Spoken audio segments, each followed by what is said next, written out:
there's so much money. Now, this is a school, we were kind of surprised that it showed up to bring it to us. You know, there was like a crisis level at that point. And then as time went on, we started thinking about it and wondering what else was going on. And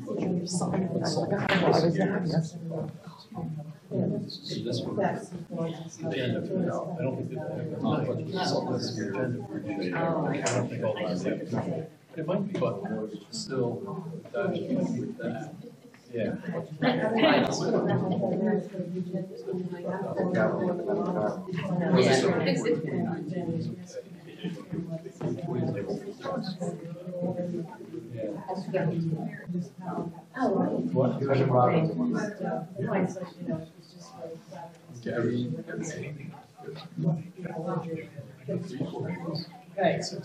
mean, I don't know. I always had a conversation about it, but when it came out, I was really truly wasn't surprised.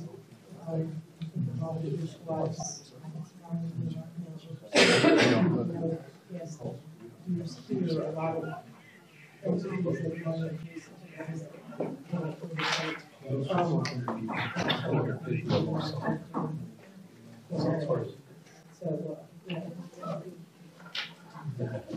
I go out and shop and I'll move zappy, something that's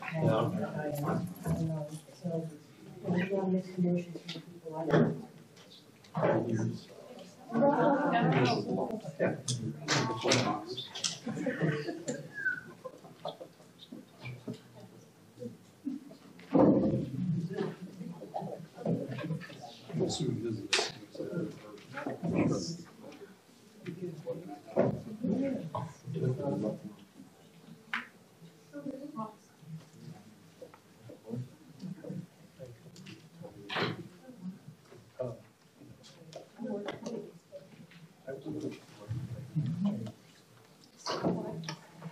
Whoa, now that's serious. It's actually really good for change. I think I'm so used to bundling up so much. Yeah, we froze in the summer, so. Hey, Denise. Our police chief is here if you want to speak with him. Chief McClay, right there on the other side of the maps.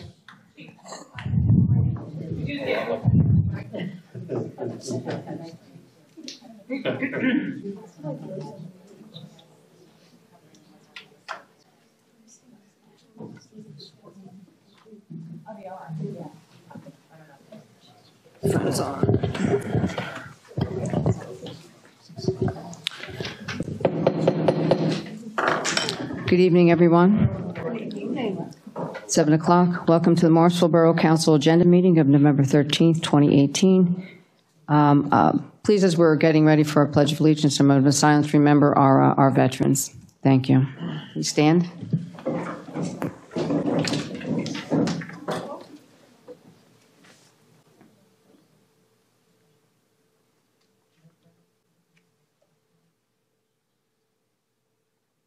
Allegiance to the flag of the United States of America and to the republic for which it stands, one nation, under God, indivisible, with liberty and justice for all. Thank you. Okay.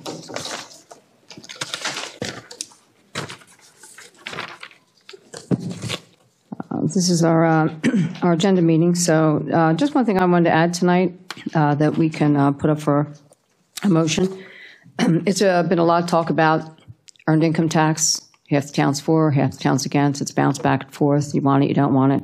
I thought maybe I would add a motion to the agenda to find out who would actually do it. And you can vote that up and down. So tonight under 9K, I'm going to call for a motion if council would even support implementing an earned income tax. So that motion will be added tonight. Okay. That be for a vote on the agenda meeting or for the regular council meeting? Tonight, yep. Tonight would be 9K because this is a work session. Okay, and also to let everyone know that we held an executive meeting on the 29th of October for the purpose of ongoing police contract issues. I mentioned it at the end of our meeting, but I'm just bringing it up for you today that we did have that executive session and what it was for.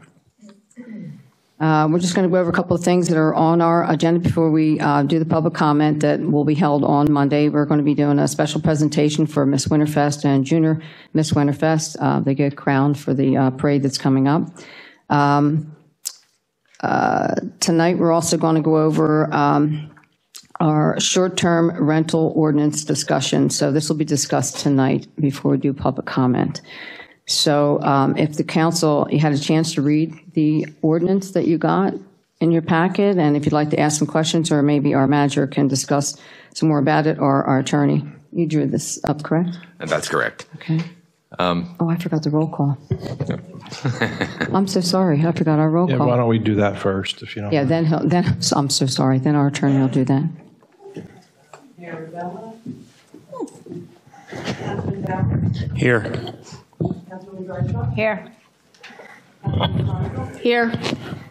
Councilman Larison? Here. Councilman Day? Here. Here. Councilman Smith? Here. And Councilman Davis? Here. Thank you. Sorry about that. Now I'll turn the floor over to the attorney, our attorney, to discuss it. All right. What we've drafted and is proposed for council's consideration is an ordinance regulating short-term rentals, which is basically like Airbnbs, VRBOs, things of that nature. And this is sort of in the field of land use and zoning, a hot and up-and-coming thing, if there's such a thing in that field of law. A lot of municipalities are kind of struggling with this because basically what these are short-term rentals mostly in residential areas. People buy a property or lease portions of their property over a short period of time for vacation rentals. Sometimes that changes the character of a residential area. It's led to some complaints. There have been some here in Morrisville. We had a role, my office, in drafting a very similar ordinance for Lower Makefield Township. This sort of incorporates the genesis of their experience and what they learned and refines it a little bit further. So it's really up for the council's consideration if they want to take any action to regulate these types of lodging facilities at this time.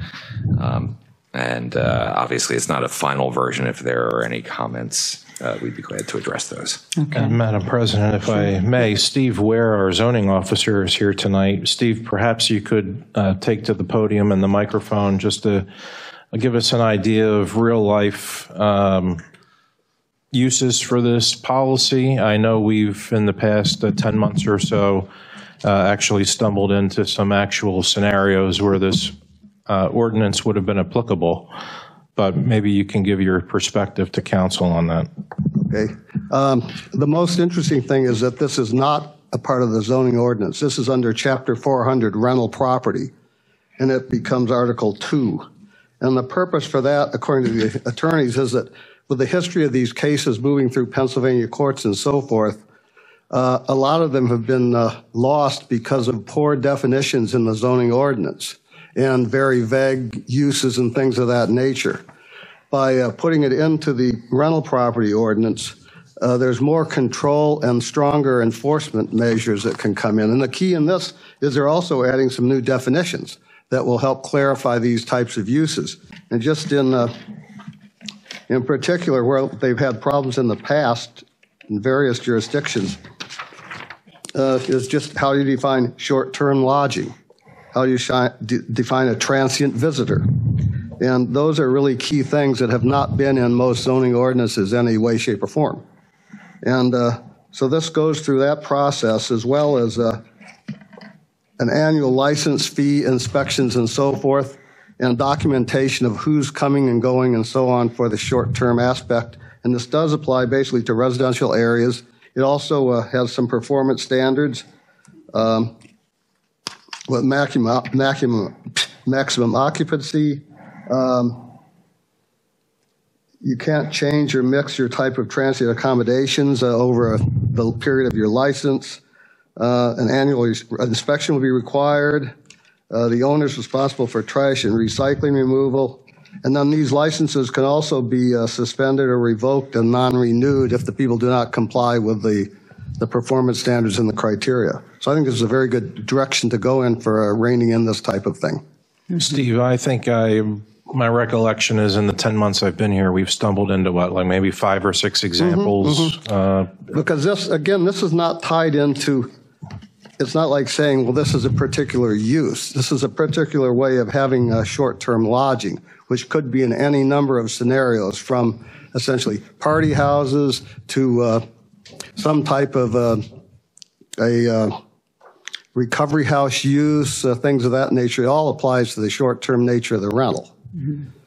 And we have ongoing issues with some of these things. And one of the first steps is by getting this implemented, we can start licensing them and keeping track of them and controlling who's coming and going. And we'll have a lot more control, as well as a lot more teeth to do the enforcement.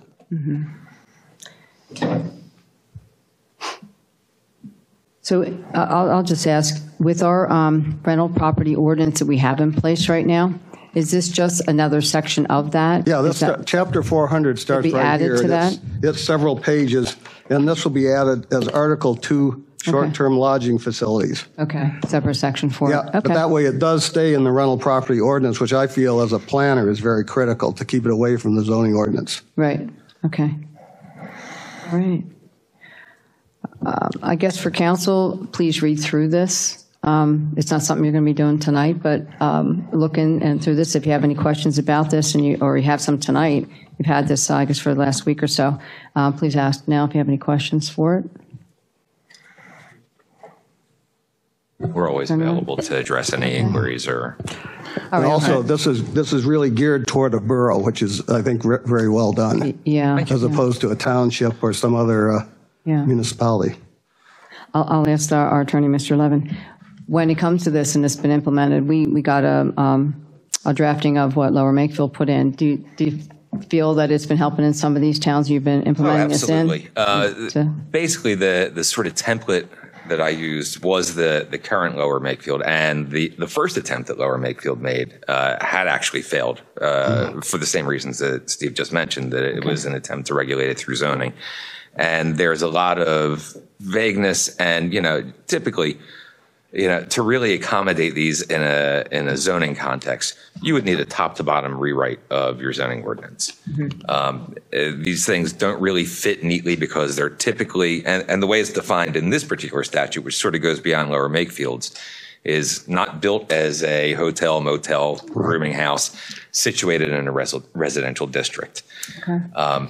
Because if you look at the existing Morrisville ordinance, the definitions for hotels, motels, and rooming houses would seemingly be very, very similar. So there had to be a meaningful way to distinguish what these were. Okay. And I think that's what we really tried to do, is make it a narrow class of properties, but sort of comprehensively regulate them.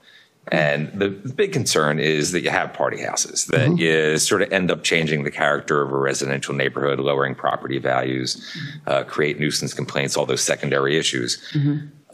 This particular ordinance sort of limits the amount of time that you can, time out of the year that you can really get that gain out of a property. So if you're just buying a house to rent out as a party house in a residential neighborhood, there's substantial financial disincentive to do that. Okay. So I think it sort of goes at it from a variety of angles and really imposes some necessary controls. Okay. Yeah, I think with some of the issues that the council themselves have gotten calls residents about, the borough has gotten calls residents about complaints and some things that they feel are going on in town on some of these. I do think it's something that the council needs to look into. We've been asking to look for something that would help us with some of these issues. So I just like the council to look through this, and if you have any other questions, then contact the management and the attorney with what those questions are.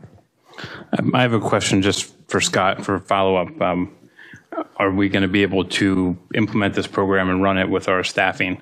I mean, it seems like we're going to have registered people. We get notified every time they rent it out. Is that how it works? Every time there's a change, yes, we would have to update the record. And this is not something Morrisville has been particularly skilled at, but we would have to work with Keystone in order to accomplish that.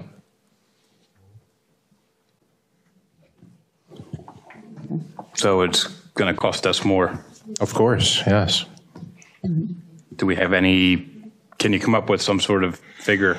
We can, yeah. I can talk to Steve and Rich and kind of come up with a game plan on if we were to move ahead with it, how we would implement it, instead of it just being another thing council adopts that never gets implemented.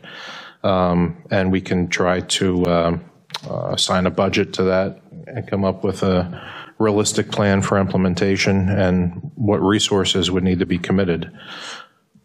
Okay, thanks. Okay. Anyone else? Okay. Okay, next. Thanks, Steve. Thanks, Steve, very much.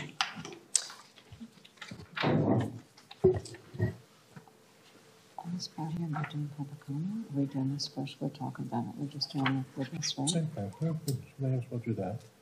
Public hearing on the budget and then any other public comment. Okay.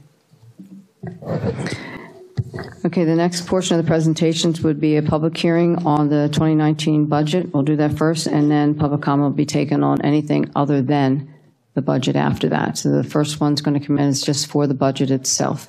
So we'll take, we have a list of this first? Mm-hmm. Okay.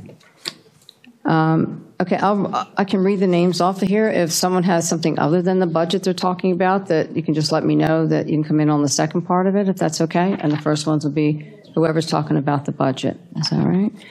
Okay, I'll call it up. Public comment, please try and keep it, I know we all want to say stuff, to 3 minutes. Ms. Larson will keep an eye on that, and she'll let you know when you're at the 30 seconds, so you can kind of wrap that up. I'd appreciate the cooperation. Thank you. Okay, the first one is Christopher Coteau. Please state your name and address for the record, please. Hi, Christopher Coteau, 473 Hamilton Boulevard. Good evening, Council, and thank you for allowing me to speak. Reducing the Morrisville Police Department even by one officer is not an option. It creates a public safety hazard and doesn't help to balance the budget. First officer is the truck enforcement officer. You lay him off, you lose approximately $18,000 in truck fines and revenue annually. His salary is actually paid by those fines. It makes no sense. Second officer is the school resource officer. You save $18,000 per year after the grant and the school board salary portions are applied. What statement is that to the children and parents who attend Morrisville High School, middle school? If we give up the grant, we will be barred for a minimum of 3 years to get it before we can reapply for it.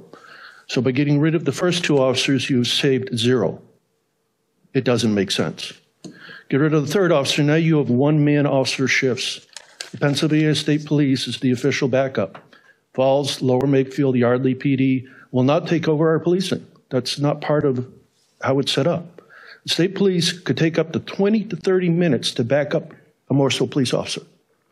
20 to 30 minutes. That's when we need the Morrisville Police Department. That's when the cop by himself can't come safely. He's got to get back up. The fourth and the fifth officer, you now have shifts without Morrisville police officers. You merely rely on the PA State Police that can take, again, 20 to 30 minutes to respond. It makes no sense. You state that you want to backfill with part-time officers. There's clear case law that it is illegal. We will be sued. We will be paying big in back wages, reinstatements, aegis fees, legal fees, into hundreds, thousands, maybe millions of tax dollars. It makes no sense. Please do not change the current staffing levels of the Morrisville Police Department. If anything, give them more. Morrisville Police Department should be staffed at 20 full-time officers, but our chief makes it work with his current 10 full-time officers. Please praise him for that. That's huge. Please fund him properly. We are going to be around a 48% decrease in the past 5 years on what they call Part 1 crimes. These are your murders, robberies, burglaries, aggravated assaults. That is a tremendous reduction, and our department should be praised for that. The three budgets you've released all show a deficit. Please ask Mr. Mitchell and the finance director to prepare you one with a balanced budget that doesn't change the Morrisville Police Department staffing and properly funds them. Some of the non-police items are increased by 100% in some of these budgets. Learn to spend within your means. I'm not supporting any form of tax increase in this budget this year to include an EIT. If you have to cut to balance the budget, I understand that. Those always come from a non-mission critical position. The police officers are mission critical. Mr. Mitchell, can you prepare a budget like that? President Smith, can you ask him to do that? Thank you for your time. Thank you.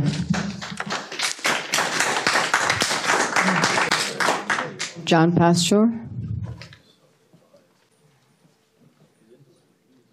Please state your name and address for the record, please. John Pastor, 25 Dieter Avenue. Kind of surprised we should really look into this 4B on the announcement presentations, as the last few months they talked about it was a bed and breakfast. Now our Keystone guy is calling it a party house, recovery house. It's something we should really look into. If it would help us, I'm for it. But with Keystone, like councilperson said here, we're in over our head. We're way over budget. We didn't do any kind of common sense guerrilla math when we looked into Keystone. They're now working part-time. We're over budget on that. Places where we are under budget, and I agree with the last gentleman, is the police department by not cutting anything, not jeopardizing public safety. The borough workers, had 3 guys retire. You still plan on eliminating those positions and not filling them? No, we're doing yet. This is just your time to comment on it. Okay. I'm against that. One of the main reasons why is we're not going to have, first of all, we won't have public safety. Second off, we're building all these parks. We're not going to have the guys to take care of them. They're always under budget, and we're cutting 3 guys out, more parks, more stuff to take care of. My worry is during a blizzard, if the streets aren't plowed, what about public safety? What about the ambulance getting around town? It's going to snowball. One thing I would like to commend you on is looking into the ambulance squad, that missing money. That was a good thing. I went on social media for the first time and read some of the comments that were very unprofessional, I think, from some of the council members. One thing stuck in my mind is the comment about office infrastructure. Yeah, I saved it. Infrastructure is a big thing. We're looking to destroy our office infrastructure by going with part-time office people in the borough. The infrastructure of the police department. No, we're just signaling your time frame. Go ahead. I'm sorry. Oh, okay. Infrastructure of the police department. Infrastructure of our public works, which is it keeps our town clean. It keeps our town running. Police keep our town safe. These are all, excuse my French, piss poor decisions. And when it comes to public safety, I'd go to hell to save my family, protect my family. And I don't know who to hold personally responsible with the public safety of this town, but if you vote on cutting out police officers, that's who I'll hold responsible. That's a wrong move. I can't emphasize that enough. And with this 9K, people have asked about this for months and months and months, and nobody has said anything about it. And then all of a sudden, at the 23rd hour, here we are talking about it. I haven't heard anything about it, and now we're going to throw it on the table. Hey, I work. I'd be willing to pay it if that would keep the borough workers here, the police on the street, the police on the school. Ms. Dreisbach got up here about the truck traffic. The first thing we're going to do is cut out the police officer that stops and inspects trucks and takes unsafe trucks off our streets. The second one's going to be the school. I think it's a really, really bad move. Thank you. Do we have any idea what kind of money that would generate? No. Have we looked into it before we implement it? You're not going to answer any of my questions? This is your comment time. This isn't a banter back and forth. The council, at any point after the comment's over, they can weigh in, but thank you. Okay, thank you.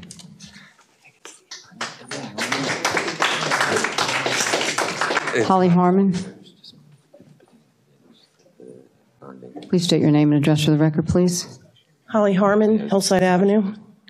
Just a quick FYI about traffic fines. Bulk of it goes to the state, emergency medical, and other places, so it's not paying for itself likely when it comes to traffic fines.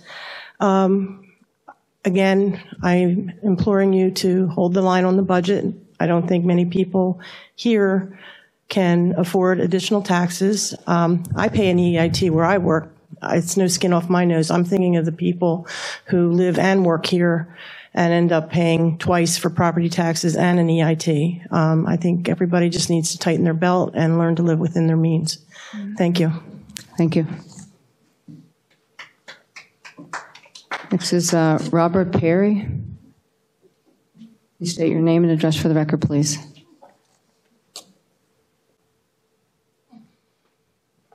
Bob Perry, 606 Prospect Avenue.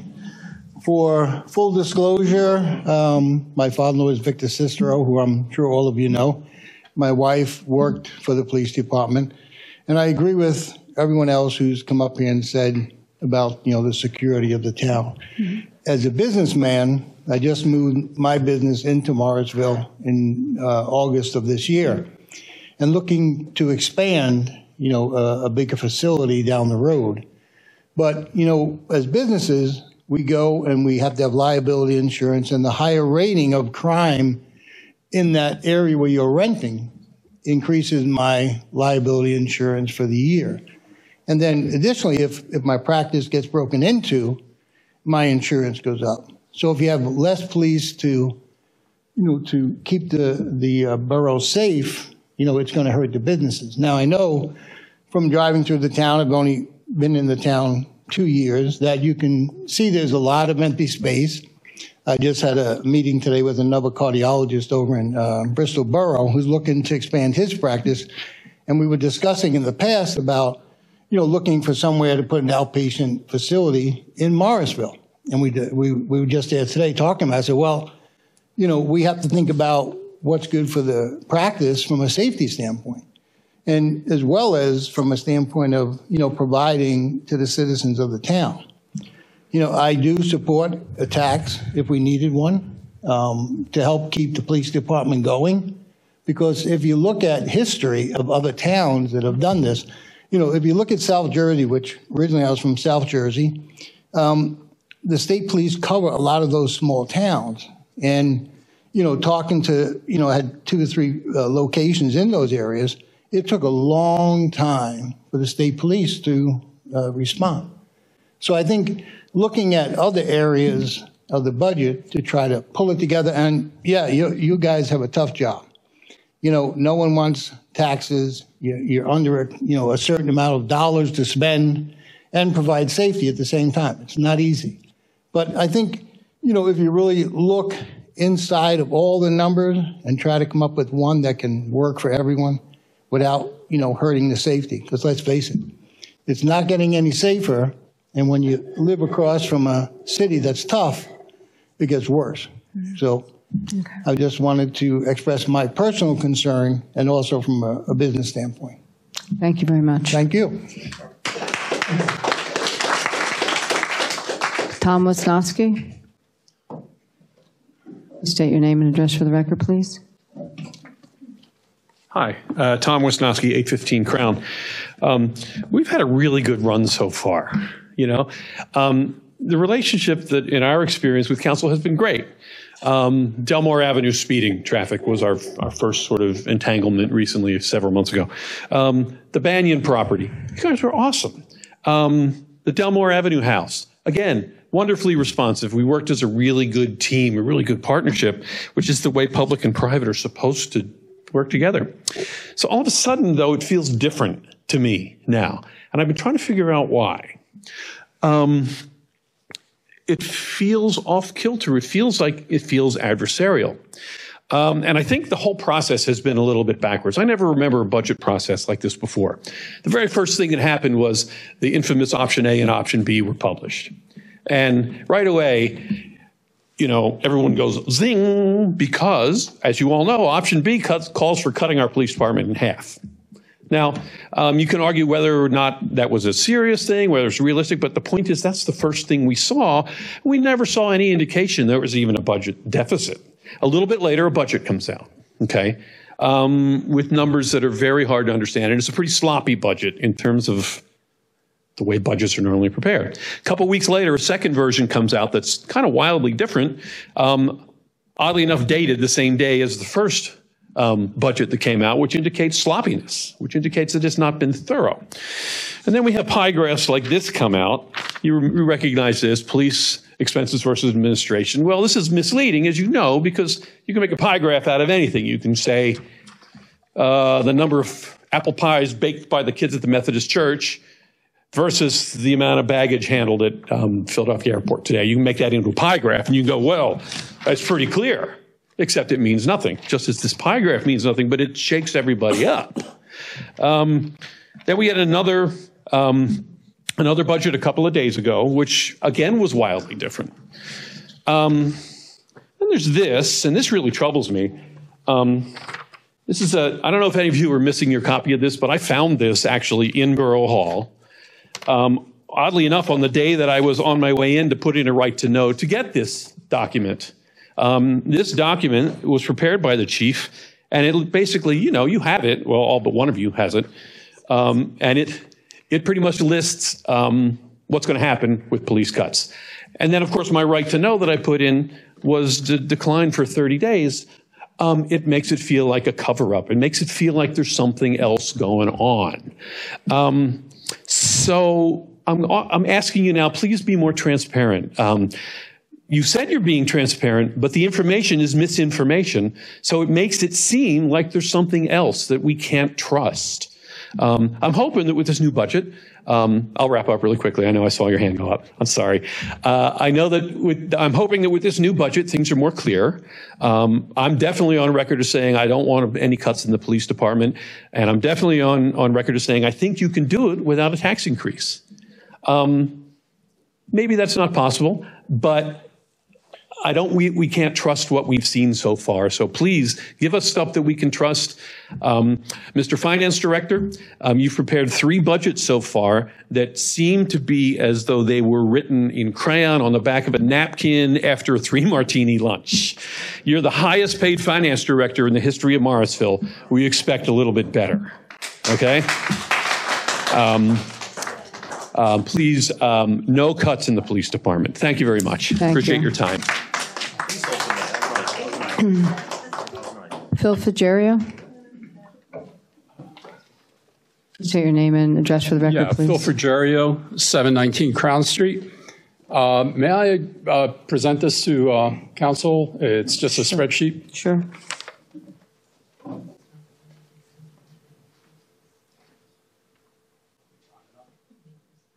I can't even guess what time is it. No, I closed it. You're good.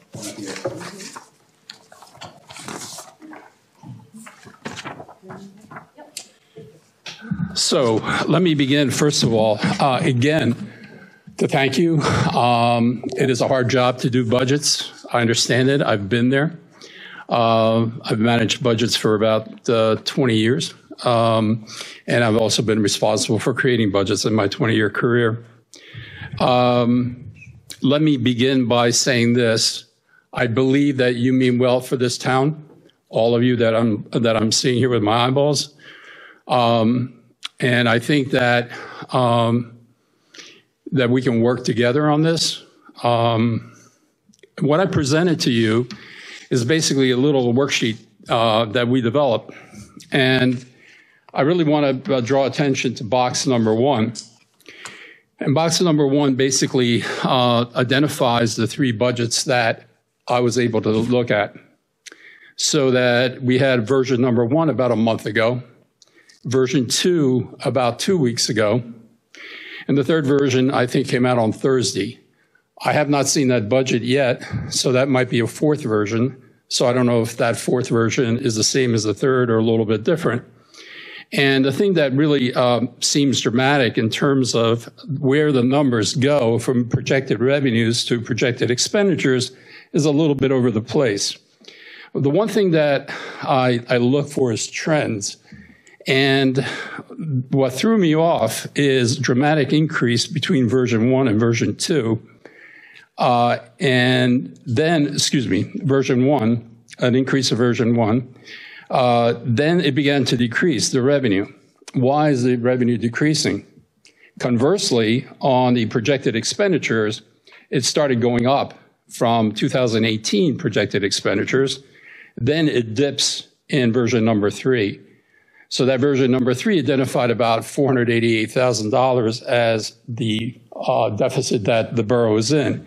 And that's really central to get this right, because we're going to be working on finding a way to pay for this, assuming that these numbers are accurate, an accurate representation of the shortfall. So having said that, I have essentially 3 questions, maybe 2. Why does the general fund budget set aside a mill revenue less than 3.5%? And the last question is, again, why are revenues projection declining from $4,680,000 in 2018 to $4,371,016 in the third version? So thank you. Thank you.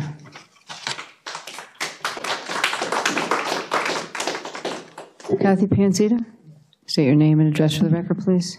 Catherine Panzita, 401 Hillcrest Avenue. I'm very happy to see 3 additional people coming to talk about this budget. I have expressed to people, I did think it was the most bizarre budget thing I ever saw in my life. I think one of the things is, as a finance person, which thank God Morrisville finally has one, and a full-time borough manager, it's probably one of the top things in your job you're going to do. I believe every vote that every person has from January, wherever you took your oath, and you vote on things, you vote on expenses, you have to know where the stuff's coming from, where you stand in and what you do. You could have opened up a budget before. You can't blame it on anybody else. You sit here today, and I'm still a little bit confused. I said, and my words were, I don't play whisper down the lane, and everybody handed me a piece of paper. We came to the budget meeting trying to figure out, what is it going to be? You can't talk intelligently. You can't even have a conversation, and you can agree to disagree, but you have to do it in a professional manner. So I apologize if anybody said anything to the finance director. I did not think that comment was called for at this meeting. I don't think it was appropriate. What I had a question on here was, I still printed this off, and there's a budget that says proposed, and I did have to come down on Friday because I was confused on what version was what.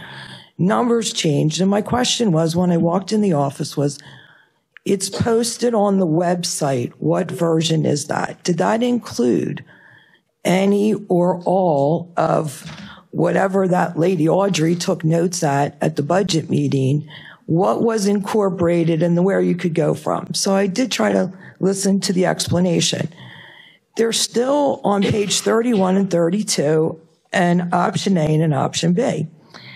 And not being able to ask any questions was, you can't take 5 full-time positions out of the administration and convert them to 5 part-time workers and have the same coverage.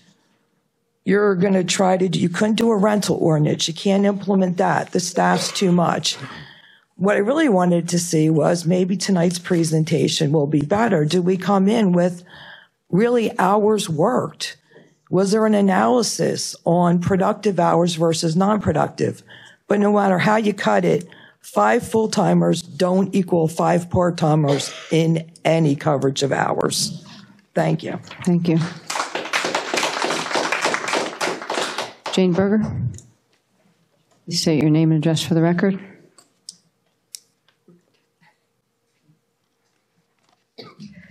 Jane Berger, 90 West Maple Avenue. Having been there, I know budget season is the least fun time of working on behalf of the borough. So I don't envy you what you're doing, trying to put the borough's finance house in order. We won't talk about the past, but you do need to understand the past and learn from it as you move forward, as you get yourself out of your difficult situation and move the borough forward. I know the original two versions were a best case and a worst case scenario. Maybe in retrospect might have done that different, because we absolutely know there's no way that five-time full-time police officers can be laid off and replaced with part-time. And I will say that when you worked on the budget, you worked from the wish list budget, which was option A, and as far as I'm concerned, option B was never really on the table as a viable option. It was just there to really show another extreme worst case scenario that I don't see that happening. We certainly know with the case law, collective bargaining, five-time officers are not going to be laid off and certainly not replaced with part-timers. I heard someone mention tonight about laying off the officer that works on, I guess it's truck safety inspections. If there was a layoff of even one officer, I'm not saying that there is, but I understand it's usually the person with the least seniority that would go. So I don't know that an individual that's worked in the force for many years would be laid off. So perhaps that was just a mislabeling. The chief does assign the officers to their work duties and their scheduling, and perhaps he has spoken about maybe that was some kind of a change he would want to do, and I really don't know. The other thing is the resource officer in the school. School safety is extremely important, and I know the school district and I believe the mayor came to the borough with the opportunity to participate in a grant. And of course, the officer is technically an employee of the borough, but the grant paid for that for 3 years, and now you're in a 4th year. Most of those grants, I think you call them the COPS grants, and this may be one of those, that those participants have to cost share that 4th year. And I've heard, yes, the school board is going to pay this 4th year their share, and I've heard, no, they're not. So I plan on attending the school board meeting Wednesday evening, and hopefully that will be clarified. And I encourage everyone to come to the school board meetings and follow, too. They have difficult budget situations and need to know going forward what we do with an SRO, because a grant, as I understand it, would not continue the same officer, but then what do you do with other staffing? So that's something that needs to be looked at carefully, and maybe there may be something else that the school board want to do to keep an SRO, because they are responsible on their grounds to keeping our children safe. Thank you. Thank you.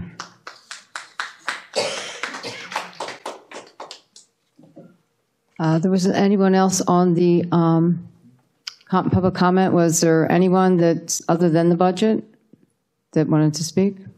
Okay. I want to come back for something other than the budget. Real quick. Okay. Mm-hmm. Okay, you can come to the, just, we didn't have a separate sign up, so yeah, just state your name and address for the record, please. No, this is further than the budget. That's why it's the second part. This is over and above the budget. Okay. And your name and address, please. John Cleach, property owner at 22 Delaware Avenue.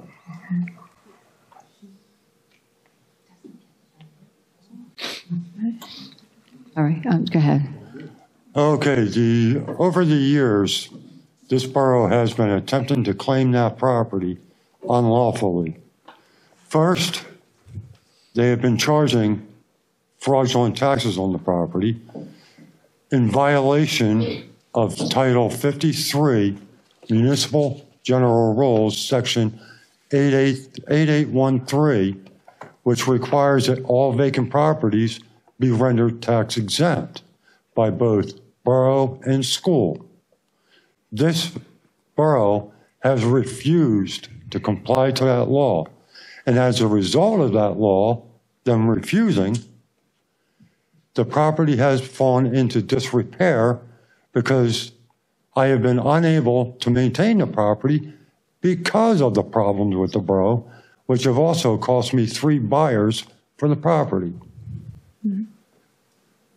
And I would like to know if this borough is going to back off, or do I got to finish bringing in the Pennsylvania Department of Revenue for the criminal investigation?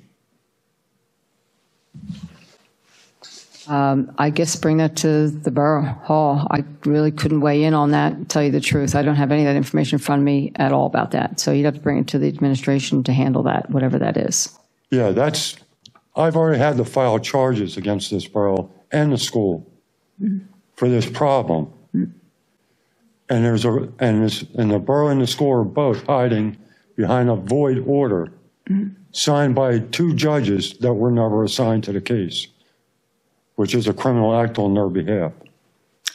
That's already under federal investigation. Yeah, like I said, you'd have to bring any of that to the administration. The council can't handle something like that up here. You can bring it to the Borough Hall and see where that goes from there. But we can't. Well, every time I come to the it. Borough Hall, like today I showed up requesting copies of the 2017 and 2018 vacant properties list, which I never received. Instead, I get ordinances on blighted properties, which is not what I requested.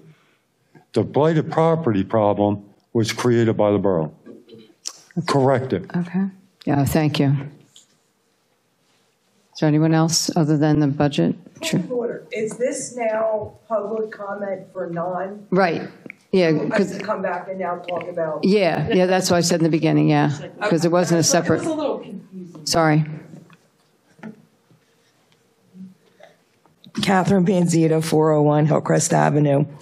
And I'm glad the zoning officer is still here. So you're going to go back under Chapter 400. You're going to put in Article 2, and you're going to put in a short-term lodging facilities. Is that whole proposal available for the right to know? Because when you say short-term, I have no concept of what that was. And I was wondering if you're looking at timing or not. So I really thought you were going to go right through the zoning and have a whole little section in a district as an allowable use. I do understand all the legal fights, and it seems like people like to do what they want to do and do challenges. But I'm concerned about when you send this whole proposal back to council before they go and implement something. We just had the ordinance with the rentals. We couldn't figure that one out. And how are we going to know where all this stuff is? So my question is, how's the enforcement going to be? Is the enforcement like they used to have moving permits and stuff on the books? Well, if you didn't do it, then we catch and then we say you're in violation. Is that how we're going to sort of play with this if we don't figure out how we're going to implement this program and make it work? I don't want to see it. I really thought the rental thing was going to go in. You were going to go after people. You were really going to look at the stuff. But it seems, well, we're throwing that out the door because we can't get a table. Nobody can get an access database. Nobody can put anything together, and nobody can start putting data. It's really not that hard to do. But now is it another failed ordinance that we're going to spend all this money for? Because I can't stand that. Personally, it's a waste of time and money. But if the rental part can't be fixed and we have such a high cost, I can't imagine trying to do this. Thanks. Thank you.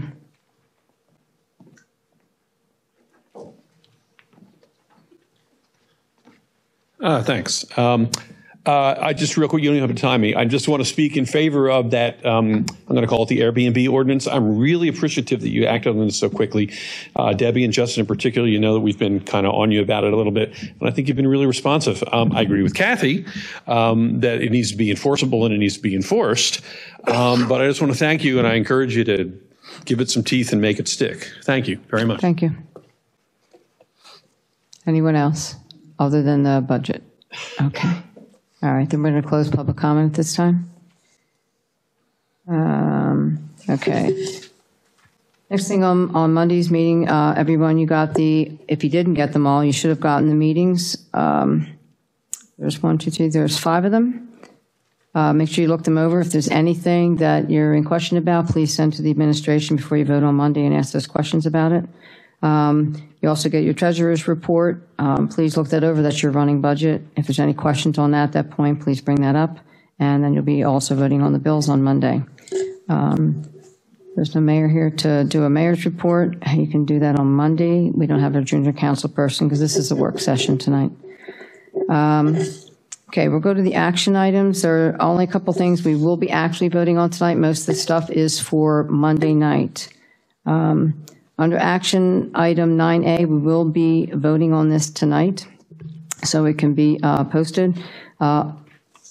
Okay, so there'll be a call for a motion to adopt the proposed 2019 budget. I have a motion. So moved. Second. A second, a motion, a second? Okay. Now I'll open it up for comment with the council. Okay. Madam President, if I may. Yes. Mr. Mitchell, I know we've spoke, but I want to say this in public. So clearly we can't adopt the budget we have in front of us that's proposed because it's not balanced. There's still some adjustments that need to be made, and we'll be making those over the next couple of weeks, correct? And we'll have an entire month to continue to deliberate and make this thing work, correct? Yes, your proposed budget is out of balance. Your final budget that you adopt in December will be balanced. Thank you. So are we moving this from today's agenda, or are we going to be voting on an unbalanced budget? This is your preliminary, and the final doesn't come down for another month. So as you get closer to your expenditures and your revenues by the end of December, when you're going to vote this final, then any other changes will be put in. This is what was changed on this one here is also what was talked at the budget meeting and asked to have removed. And so those submissions were given to the manager and the finance director did take them out what council requested. So that's some of those changes that you will notice on this new one. So we're voting on an unbalanced budget. Yes, it's a preliminary. Well, no, I understand that, but well, you can't, since I was a council-elect at the end of 2013, I've never voted on an unbalanced, even preliminary budget. But, I mean, there are some changes that we discussed at that. Mm-hmm. I mean, I really think it was more of a finance committee meeting than a budget meeting, but some of those changes are not in here. So I guess, can I just jump right in and ask how many police officers are being cut in this budget? Because it's not quite clear. Is it 2 or 3? Well, what you're going to do after you have any questions about the actual budget part of that, of course, is your staffing, which is, option A, option B, or a version of option A. Well, that is my question. Mm-hmm. Well, that's what you're discussing right now. But that is my question. So can somebody answer that for me? Yes, no? Okay. Well, I think I can. I think we've said before that the proposed budget is being modeled as a status quo version of the Manning table, option A. So there are no full-time police officers? What? That are cut from this budget? Correct. No. Can I just ask for, yes, that's very good. Can I just ask for a quick clarification, because the number went down for full-time salaries. So that's I guess that's where my question is. Was that just an inaccurate number at the previous budget? Which line are you referring to? It says police officers, full-time salaries, $829.86. And the previous budget that we received, it was in the 9s. Was 913. 913, yes. 323, yeah. That's right. Was that just an incorrect number, that 913? No, that was a correct number, and upon further review with the police chief, we'll be making an adjustment to that line for the final budget. Okay. I sense you've spoken. The chief, we met with the chief on Monday about this. I don't know what you're talking about. Okay. So you sense who's spoken? Someone obviously Has spoken to me? discussed it, yeah. I know. That's why, hence, I guess this is why I'm asking an unintelligent question, because, No, it's a very good question. I mean, is this something that you're unable to discuss at this point in a public meeting, or? No, we can discuss it all you like. I think I just answered the question, though. No, well, my question was, why did it change? Why did it go down like $110,000? I believe it went down 92,000, and we did a 110,337. Okay, we did a comparison of prior years, compared to an actual of where the budget stands on that line for today, and we used that number. And after further discussion with the police chief, he's pointed out some things that we agree with, and that line will likely change. However, if we're to present you with a final budget in December that balances, that line will likely end up having to be cut more. More than the 8 or more than the 9? More than the 8. So depending on what council decides in terms of the Manning table. Mm-hmm. When are we deciding this? Are we having meetings, additional budget meetings? This is your budget meeting. So how are we discussion. deciding it in the future in public, which is where it should be done? This is where you're doing it. No, we're not. He's saying when they present another budget. We're just right now voting on a preliminary budget. I get that. Right. That I'm smart enough to figure that one out. But my problem is, when are we discussing what he's talking about we're discussing? When is this happening? And when were these discussions Right now. taking place? Because I was certainly not privy to those You discussions. just said yourself that you were going to go, these may change and we'll have a further discussion. When is that? Are they changing right now, within the next 10 minutes? When are they changing? Council has to decide when. When is my question? Could you please don't talk over me? Everybody talks over me. So Listen. At this budget meeting here that you're discussing, this is a preliminary and it can change, okay? With this, though, the council has to separately vote what the Manning table is going to be, and if you are going to do any cuts, and if you are not, to help with what this So we're budget doing is. it right now. That's what this is. You have to decide that. Are we doing that Yes. cutting right now? Tonight. Yes. What do you want? Because people want to know. Plan A is no cuts. Can't move That's not further. actually on the. That's not actually on the agenda. The agenda is to vote on a preliminary budget. This is part of your preliminary. No, it's not. You're voting yes or no on a preliminary budget. That's what you put before council today. Unless you're adding another motion to make a decision on whether to cut people or not cut people. Okay, do you want that in a separate? We'll do it in a separate motion. But these decisions shouldn't be made in emotional disgust. This doesn't make any sense to me because, again, this is now being turned into a budget meeting, which I was not personally prepared for. I had questions about the changes between the several budgets we got. As a budget It was advertised. Yeah, that's what This was absolutely advertised as a budget meeting. Public budget meeting. That's why we had a public hearing on the budget. Correct. You're adopting a proposed budget. We really cannot move forward from proposed to final until council gives us direction on the Manning table. What do you want? That is the purpose of this meeting tonight. What do you want? Okay, I can separate this and do a separate motion. Okay, so your first motion was just we have a motion on the table already, right? Right, for the actual budget. Forward with. If we can do a separate one for the Manning table, and I'll open it for public comment. It's up to you. It can either be together as part of that budget, or you can do it separate. Obviously, what I care doesn't matter. Decisions have already been made, so just move along as you like, all right? Thank you. I have a question about the contingency reserve, which was, for some reason, about $500,000 in the previous, when we had the finance committee meeting at the end of October, and now there's nothing in there. You asked to have it removed.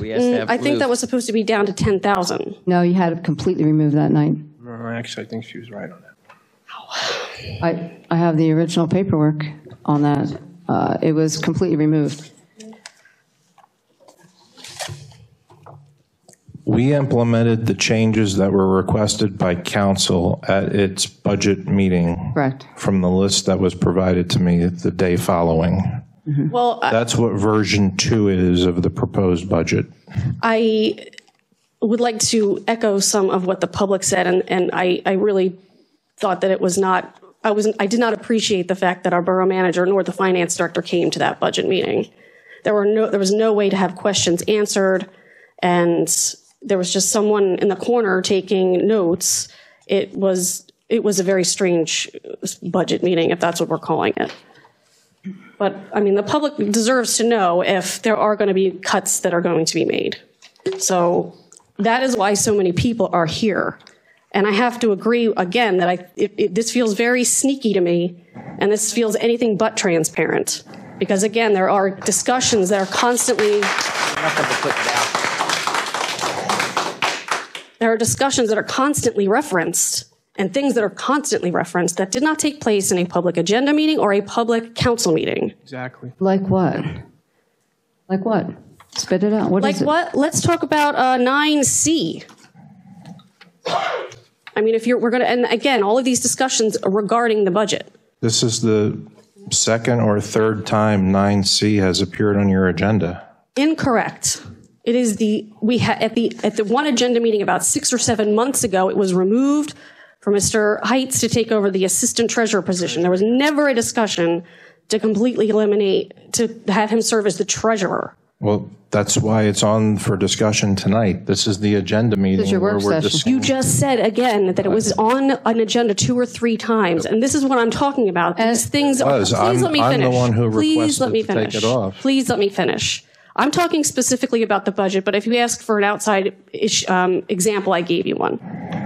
So if we could just start with the police department and whether or not there will be cuts to full-time police officers. And we just keep it simple as opposed to, again, trying to hide behind fancy talk and the EIT and all this and that. If we could just talk about whether or not there's going to be cuts to the full-time police department, please. Okay. All right. Anybody? Because if the majority of the council want to do that, then that's what we should be discussing. Let's not hide behind, again, anything else. Let's talk specifically about that. I don't think anyone's hiding. I think a lot has been put out there. A lot continues to be said. A lot continues to be deliberated about these things publicly. I can tell you where I am with it, but I believe it's inappropriate to put another motion before the motion that's already moved and seconded before we move on to the next motion to resolve that piece. Mm-hmm. Well, then I make a motion to table this motion. The preliminary budget? Yes. Till when? When would you like to pass that? After we discuss whether or not there will be cuts to the full-time police department. So you want to advertise to a special meeting? Because otherwise I'm going to put a motion up and you're going to discuss that afterwards. That's fine for me. This is, if we're going to be transparent about this. Okay. And again, I have been left out of these conversations, let alone the public.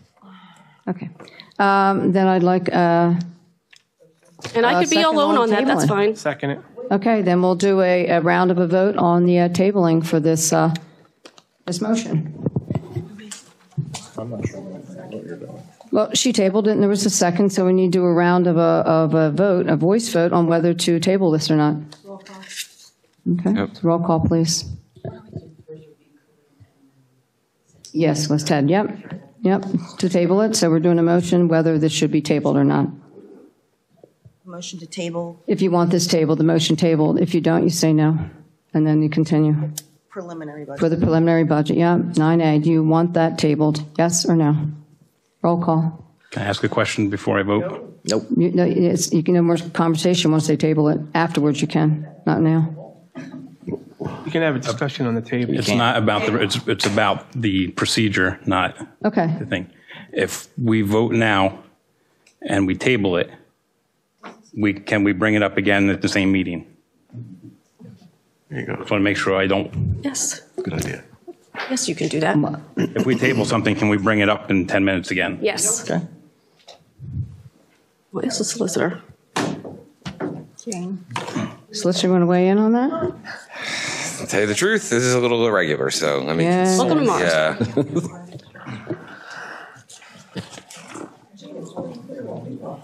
Right, exactly. Wasn't it pretty clear that you and We should say the police are getting cut or not. Our meeting's still going on, please. Table. Take 5 minutes and let him look at those. Take a break.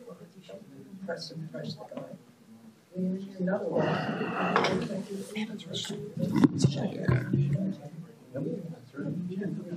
My mic's on. No, it would seem that if you already have debate on the main motion and you then table it, it's going to have to be rescheduled for another motion after public hearing and notice. So another day. Another day. And could that day be our business meeting next week?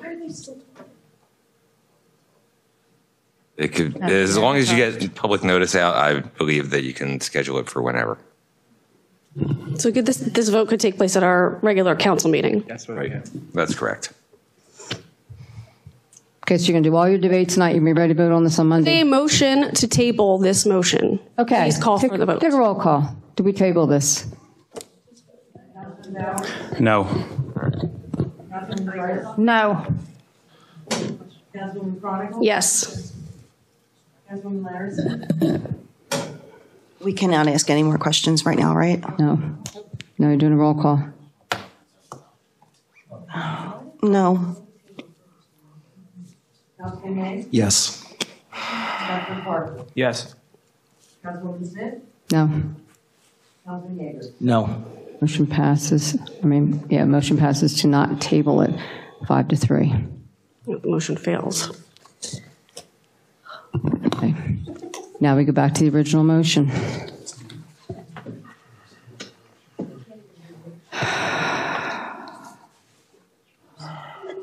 Do we still have discussion?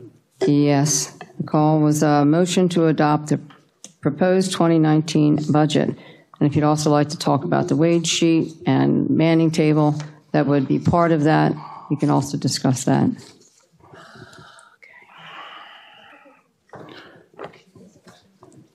I would just like to echo some sentiments of some of the comments that were out there. I think our budget process this year has been a little unorthodox, even on council, with getting information from the management and different versions of the budget and questions. It's a different process than we followed. Not having talked to Scott about it, I can kind of see where he's coming from and his previous background is the management probably created a budget, presented it to council. They took their changes, and then the management came and brought a final budget, and they probably did not go line by line through their budget. I'm saying in his previous experience. I shouldn't have interrupted. I'm sorry. That's okay. So I think it's a little unorthodox. I hope we learn from this year as we struggle through it and make it better for next year. I was also wondering if you could comment on why the revenue projections are going down version by version. Well, to be clear, there's only been two versions. The versions that we presented to council, and then the revised version based on the list of notes we got from council following council's budget committee meeting, which is the version you're looking at tonight. The reason why your revenue projections are going down is because those revenue projections were never real. From previous years. You've always overestimated your revenue. Just like in 2018's budget, revenue is overestimated, overstated. Expenses are understated. We've been talking about the budget since February. A budget can only be in three conditions: in balance, in surplus, or in deficit. For 5 years, this borough has been spending more than its budget every year. This shouldn't come as a big surprise to anyone. And we've been wringing our hands over this budget for about a month. Now, keep in mind, this is not the final budget. This is a proposed budget. This will change 610 times between now and December's meeting. So there is still plenty of time to comment, opine, request, process, whatever. This is not by any stretch of the imagination the end of this. Mr. Mitchell, I did about a week ago request from you. I heard you use the comment tonight about revenues being overstated and known expenses being understated. I've heard Mr. Yeager say that, and I've parroted that phrase myself. Specifically, line item by line item and dollar by dollar, what are they? I'd like to know, rather than a general statement that things are misstated, I'd like to know line by line, dollar by dollar, what those statements are. Well, we can certainly give you that, but it's not going to be tonight. I understand. Thank you. Madam President, if I may? Yes. I just want to take another moment real quick. A couple things. One, I want to echo the sentiment of Mr. Bowers. It has been haphazard, and there's been times that I've been a little frustrated with the process. But what I did was I reached out to Mr. Mitchell and arranged to sit down with him and talk to him and go over what I'm seeing versus what's in here. There's been a lot of back and forth, and I know that doesn't seem like it's transparent and out in the open, but those conversations would take us. I mean, literally, I'd be sitting here till 9 o'clock at night on a Friday night with Mr. Mitchell, going with him with the things that I see. As a council person, that's kind of my responsibility, right? Yeah. But as a council person, that's kind of my responsibility to do, and it continues to happen and continues to go on. But to sit up here and act as if every council person doesn't have that same ability is disingenuous.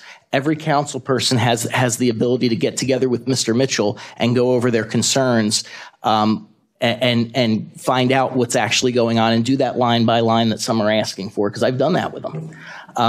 So there is the ability to do those things, and you all have that same authority. There's no one stopping you from doing that. Thank you. Okay.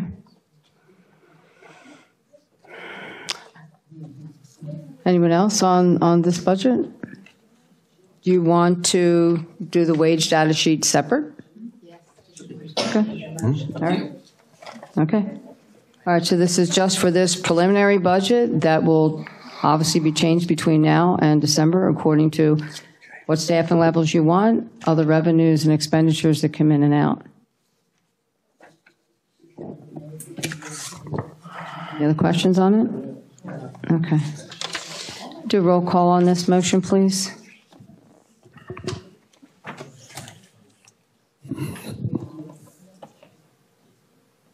Wait, they already did. Nope. Yeah, they already did. We go back to the original motion, yeah? Just so we're clear, can we confirm who moved and who seconded? Me and Eileen. Thank you. Thank you. I had a question about the budget. Councilman Bowers? Yes. Councilman Drysdale? Yes. Just I asked if you had any more questions. I have a question about the budget, not the wage data sheet. Okay. Hold on. Sorry.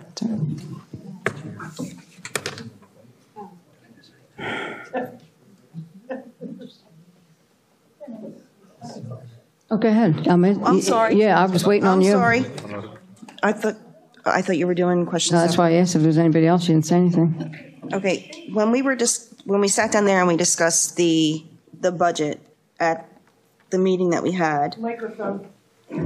when we went and we were sitting down here and discussing about the budget that we had, and we were going line by line through the general fund, I'm also noticing that some of the things that we had said we wanted reduced, they're not reduced on the newest proposed budget that we received. One was the crossing guards. We had That's correct. Yeah, we discussed. couldn't do that. And that was the chief said he wasn't sure. And, okay. and it turned out, obviously, we couldn't, it's contractual, whatever. But Okay. yeah, I did notice that too.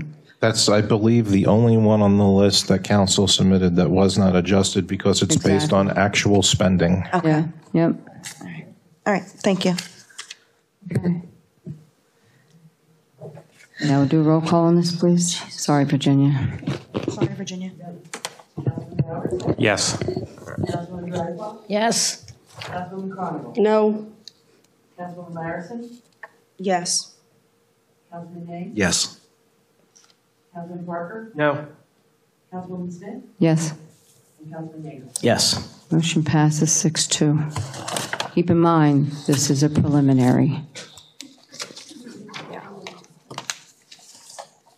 Okay, I'm going to put up a second motion on giving direction to the manager as far as the manning table, which would be your wage data sheet that gets voted on separately in December. It always did. Your tax rate ordinance gets voted separately, your this gets voted separately, and this is your staffing levels, salaries, all that kind of stuff. So he needs a direction whether you are going to make any cuts. And so council needs to have that discussion. You've gotten detailed information from the chief. So you need to make the decisions on where you would do this. And you've gotten two drastic, which is A, which is nothing, B, which is the drastic swing, or somewhere in between. So, Madam President, I'd like to make a suggestion to be considered. It won't make anyone happy, including myself. I've been here many, many times, professionally and personally also. I'd like to make a recommendation of Plan A with two alterations. One would be one police officer that was hired this year. We went many, many months without that position being filled. Had we known for sure that the revenues were going to be $500,000 off, I would not have voted yes for that position. And the other is one admin position, because we really need to start putting ourselves in a position where we can actually balance this budget without giving the public information that just isn't accurate. So that's taken from option A, and it's all the same, but removing those two. Yes. Okay. Anyone else have a suggestion? I'd just like to say I agree with Mike. This is one of the few times I get the Monday morning quarterback, having known now the finances and how dire they are, in a sense. I would have not made that vote to hire another police officer either. And we made it through 2017. It's not optimal, but it worked. And I think we can do it again for 2019. And if I may add to that, Madam President, sure. This decision is this suggestion from me comes from having spoken to our legal counsel, having spoken to our borough manager, having received a very in-depth report from the police chief himself. The information that was provided really highlights the fact that this suggestion is not impactful to our public safety. Just respectfully, those people that you listed, I mean, apart from the police chief, I don't think they have any police experience. So I would just ask that our police chief please come up to the microphone and state what he believes, what would happen if we cut one full-time police officer. Because again, I don't think anybody up here, I don't think anybody that's going to be making this decision, as far as I know, has any police officer experience, let alone police chief experience. So I think we should at least give the police chief the respect to address the suggestion that cutting one full-time police officer really would make no difference. So I would just ask that he come to the microphone to address that. I was going to say, you do know that he also gave you all this information, and obviously the public has it too, right? Because somehow in that executive session, they got it. I don't know what, I'm asking the police chief to come to the mic, and I don't need your permission to do so. Oh. So if you could you're running the meeting? Sure. I'm asking again for the police chief's opinion on this. Police Chief McClay, please come to the microphone. Sure. Please. And state what would happen with that one officer. There has been some misconceptions about what would be cut with one officer gone. One officer gone would be the officer that you hired back in May. The officer making approximately $50,000. Okay, so what would happen is I now have to fill his spot in the 24-hour-a-day, 7-day-a-week coverage, which would be my truck enforcement officer. So that is, we're not laying off my truck enforcement officer, but we are laying off the first officer, which would be Gary Zapana. All right, so you would save approximately $75,000 by laying that officer off. In turn, now we take the truck enforcement officer. He will not be able to do truck enforcement. He's going to be working the line. Okay, does anybody have any questions about working the line, what that means? Everybody understands that? Okay, that means he's working a patrol car. He's not specializing in trucks. Okay, because you can't be crawling under trucks and be out of service and weighing trucks and different things like that. He brings in, and this is an approximately, about $50,000 to $60,000 a year in fines. That is after the state already takes their cut. So the state has already taken their cut of money. Now that is our money, and that's in the monthly report every month that I put up here, and everybody gets how much is in that monthly report from my officers. So one officer is going to save you $75,000. What that damage is going to do to your department is priceless. Did that truck officer work on patrol in 2017, or was he doing trucks? Since I have been here, he has only done trucks. That's So what he does. you were capable of running the department with him doing trucks and not having the person we hired this year? I had a part-time police officer doing that time. So now that you have a full-time officer in that spot, and I'm going to try to give you a little bit of legal advice, and hopefully your borough solicitor will back me up on this if he knows it. But as soon as you take that officer away, I cannot put now another part-time officer in that slot. That's an unfair labor practice. You cannot do that. So that spot now stays open. I have to move somebody into Gary's spot. And you are down a part-time police officer currently, correct? I'm down. I could be down a couple. Okay. I have one person that everybody should have gotten an email today, so I have another one in the wings ready to go. Right. But part of my problem is that 30 hours that you've cut my knees off of, and I have now had 2 officers go to another borough and working part-time there and now part-time here. Right. So my part-time officers are down because of that. So we have a manpower issue right now because of the part-time thing, but your full-time issue is a whole different animal. Right. Can I ask you a question, please? Over here. I'm sorry, go ahead. The truck officer that you have, if you put him on the road now, does that mean that if he sees an issue with a truck, he can't stop the truck? I didn't say that, but he then cannot. He's still on the road then? He's always going to be on the road. He's going to be working he's going to work in 12-hour shifts, 7 a.m. to 7 p.m. or 7 p.m. to 7 a.m., depending on the seniority of who decides to back out of their shift. Okay. Okay? But you're not talking about inspecting trucks. Bo Luna inspects a truck. He brings it in here. He weighs it. He crawls up underneath it. He checks the brakes. He checks the suspension. He's not doing that in a full dress uniform. And he can't be out of service that long because he's now tied to the radio in the 911. So that's going to be the difference. Yes, my officers now, I pull trucks over.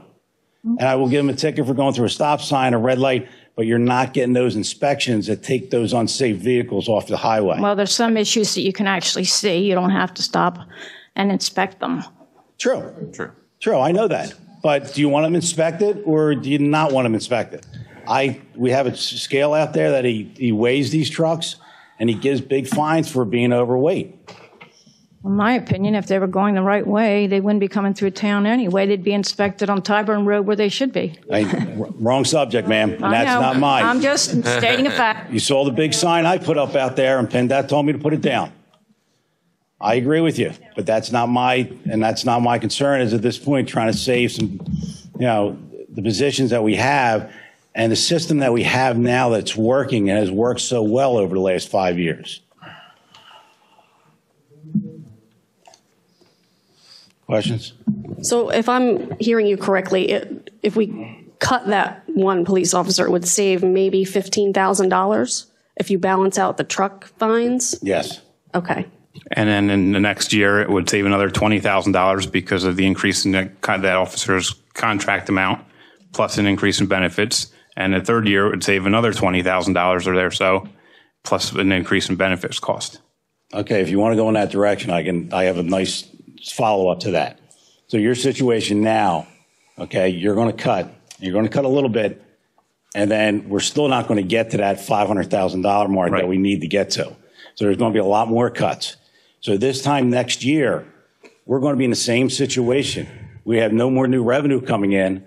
So again, we're going to have to even cut more next year. And then the following year, cut more again. So yeah, my officers, absolutely, every year it goes up. Just like our medical costs has probably been up 100% over the last 5 years that I've been here. But we stood here last year at the same time, and I said I was at 95% personnel. and nothing's changed. We're going to be in the same situation again next year. It's not going to, we have to do something different than just cut. You cut my officers this year, you're going to cut more next year, you're going to cut more the following year, until finally we get to a point that there's no more cutting to go. Right. Well, you've already stated that you want the earned income tax.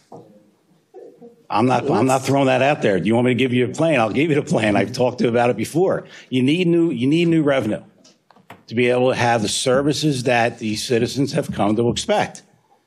These citizens get response time of a minute from the police department. They get great service by your streets department guys. Stuff that they're not going to get when you start cutting back, unfortunately. So you have some tough choices. There's no doubt about it. And it's going to critically impact the police department. Just a point of clarification, though. Those things are fantastic, and you're absolutely right. We need that. This suggestion doesn't change those response times, correct? No. Thank you. You are right. I will still have, you cut back to one officer, I will still have the eight officers working around the clock 24 hours a day with my SRO still left. Thank you, sir. Doesn't affect your shift changes, correct? That's what I took from your memo. There's no shift changes. That's correct. Correct? Okay. But is it really worth that $15,000 you're going to save by laying off a police officer? Mm-hmm. No. That's the wrong message you're sending. Mm-hmm. Wrong message. We got to find a better way to do this. Mm-hmm. It's a meeting going on, please.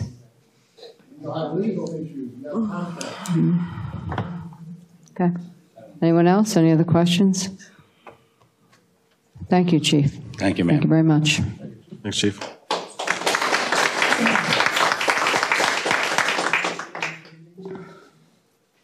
Okay.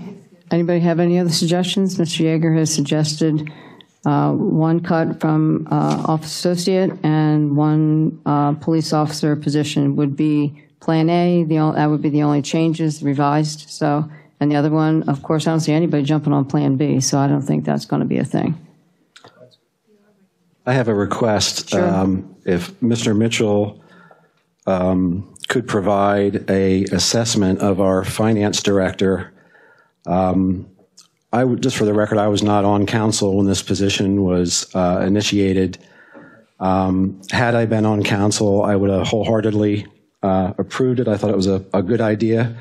Now that we're down the road a bit, I'd like to know, and I think the taxpayers have a right to know, how much bang for their buck are they getting out of that position.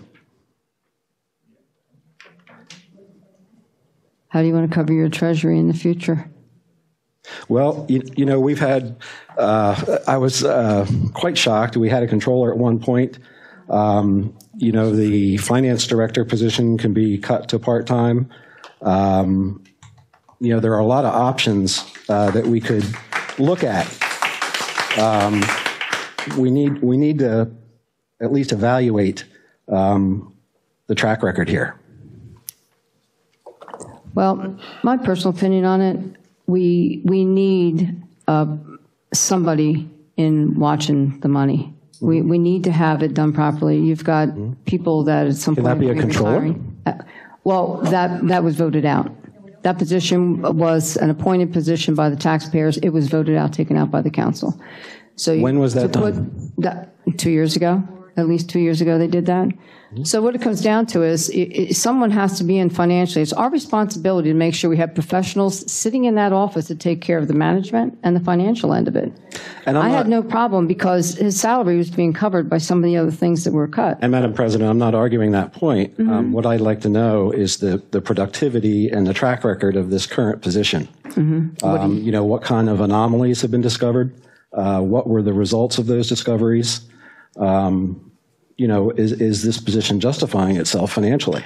I'd like to add something. And for the record, though I voted against doing it, I believe the salary was removed for the controller, not the position. The position was too. I believe it was the salary. It was two separate times it was voted. First was the salary, then was to get rid of the position. It certainly was. So the position does not exist. It doesn't go on the ballot anymore with when the voters go out there. It's completely removed, which I will say that we were one of the few municipalities that still had a controller. Most towns had auditors or separate finance directors, as you will see, that handle that stuff. They do not have a controller in there. That's correct. So it was kind of a double-edged sword. Yes, was it a little bit cheaper for us? Absolutely.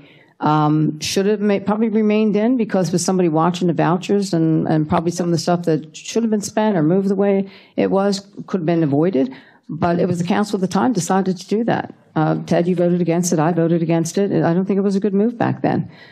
We have to make sure that our finances are taken care of. And that's not to take anything away from our treasurer and assistant treasurer that have been working for many years. And if people don't realize this, it was on a stipend. They are not full-time. They're full-time with the MMA and do a fine job over there. It has nothing to do with that. It's just that since the beginning of the year, the council has been trying to separate our finances so they're here and we're here, and even though we work together, we can control them better. And that was the idea of doing that, you know. And I know I got beat up for saying that, you know, the treasurer was looking to retire. That's what I personally was told, and I don't know exactly when she's going to do that.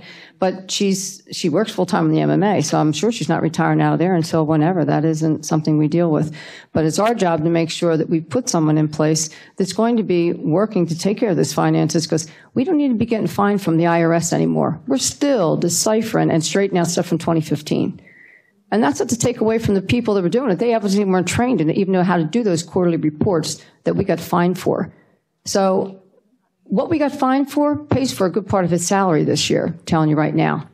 That's just my personal opinion on it. And that's exactly my point. I'd like to see the documentation on, you know, the cost justification and, you know, if we're being saved fines and prevented fines, absolutely. Mm-hmm. Yep. So that's why I asked for the synopsis, please. Mm-hmm. If I could add to that as well. Sure.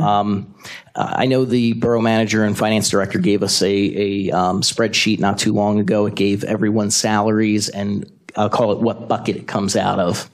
And there was a very, very small percentage, I want to say around 12% of the salary of that position that would affect our decision for policing. And this is why I say that. I think 50% from the top of my head came from the MMA. So a lot of what he's doing is processing for MMA. A portion comes from different dedicated funds for the services he's overseeing for those, for the billing he's managing for those, for the library fund and the all the different, and 5% here, 5% there. Mm-hmm. Riffing that position has zero impact on our problem. It really does. You know, I'll be honest, you know, my professional experience might be different from others. There was talk about office infrastructure. That was my comment. It's very, very important to me. I've been directing personnel for a very, very long time. I heard somebody say 20 years, which is admirable. That's a good chunk of time. I've been managing personnel, dealing with budgets and dealing with office infrastructure. I literally had a job that they would send me from town to town, city to city. I was away from home. This is why I left. I was away from home too much. But city to city, into their centers to find out where the financial hemorrhaging was. And I'll tell you, office infrastructure is always where it is. So, you know, I hate to bring up recent events, but we're all seeing in the newspaper what office infrastructure means to any organization. I could also point to one of our neighbors, New Hope, who recently had a situation, and whether it was a malicious act or a mistake or whatever it was, they had an individual who was collecting tax money, borrowing from that tax money and forgetting to repay it and forgetting to make deposits. You can't have that with taxpayer money. You need to have solid office infrastructure, even if it's accidents and mistakes. We can't expect the taxpayer to pay and not know for sure that the money they're paying to operate the borough, that money is going to operate the borough. You know, I'll take exception right now to something that was mentioned earlier about the school and our contribution to the crossing guards. That's fine. We make the school pays about $31,000. It costs about $40,000-ish. But then there's also the cost of Chief McClay managing those folks from a scheduling perspective, and us backfilling when somebody's out. And there's a cost to those things that the borough is paying on behalf of the school, just like we're doing for the resource officer.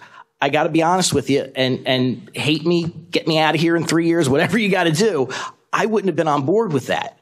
When we're collecting tax money from the taxpayers, we should be utilizing that money for what it's intended for, not handing it over to somebody else who has a whole separate budget to do with it what they feel they need it for. That's not how any of this should work. When I'm paying my tax dollars to operate the borough, I need it to operate the borough, not the school. I already pay school taxes. And that's the same thing when it comes to the money we receive from the MMA. That money needs to go towards services. We cannot take that money from the MMA and provide services to the community that are not MMA related. It's unethical. I can't be party to that. I can't sit here and feel like I'm doing my neighbor's justice if I'm going to be complicit in accepting dollars that are designated for a specific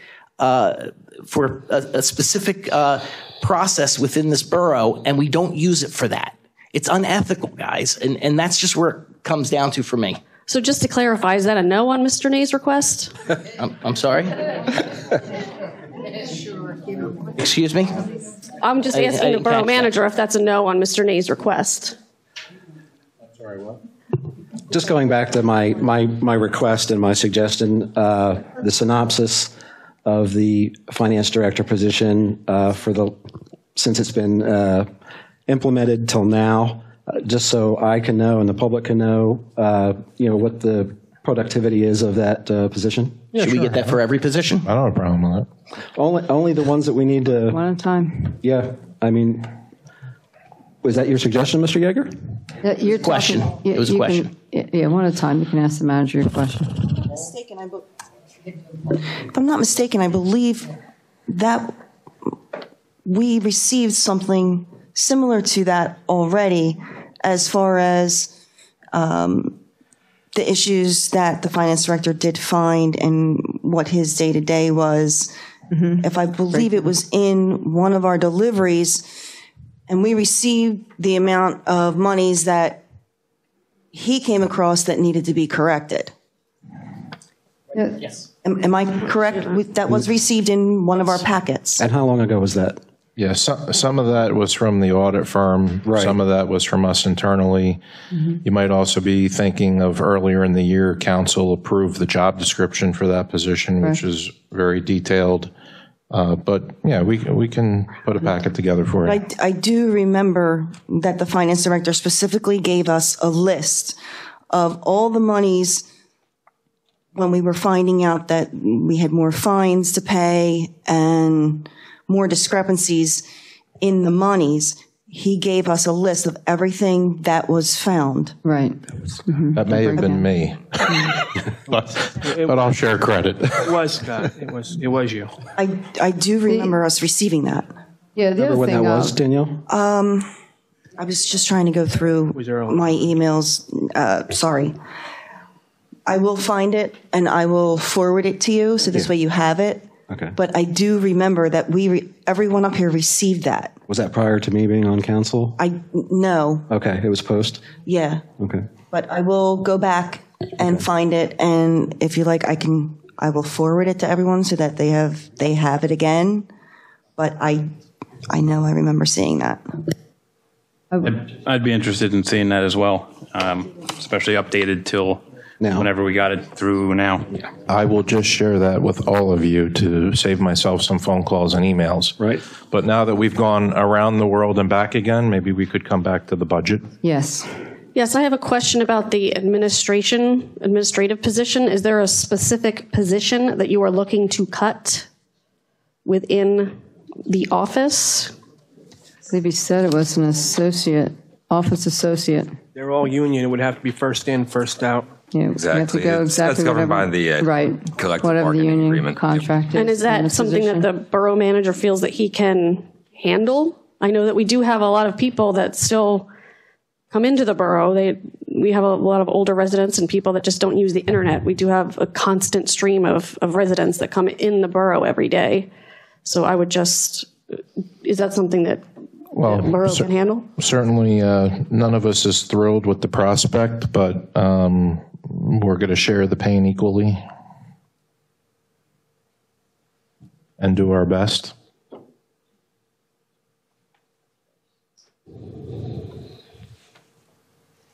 One thing I'll say for asking if anyone else wants to cut any deeper with this, I will say when it comes to the finance director, everyone knows this message just went on with our rescue squad.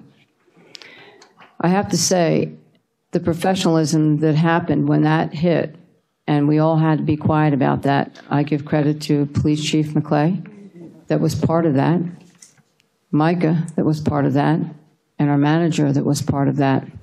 From the minute we found out about that, they were scrutinizing the EMS and their funds immediately. So when we had to start turning over, which they are allotted money from our budget in the beginning of the year to keep them running until we could figure out, let the detectives do what they needed to do. Micah's job wasn't, they had their own finance over there, and as you can see how they ran that. Every single week, they would have to meet here every week. They didn't buy a pack of gum out of that rescue squad that we didn't know what they were spending our tax dollars for. And that was a job that was put on Micah and the manager to deal with for all this time. So on top of his regular duties here of learning what he needed to do on this side, he also did a lot over there with the manager to keep that under wraps and make sure that what we did give them was being monitored every second, so no more was being lost on top of that. So I personally will thank Micah and the manager for that. We had an obligation to do that too. We had Exactly. a fiduciary responsibility to make sure. Exactly, and I do. I praise the council for keeping it under wraps.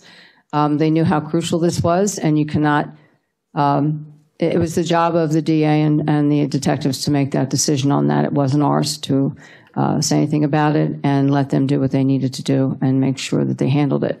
So I think the whole council was very professional about how we worked to transition this as quickly as possible and professionally as possible to make sure that none of the services were cut for that, even though knowing all the while what was going on during that period of time. So thank you, everyone.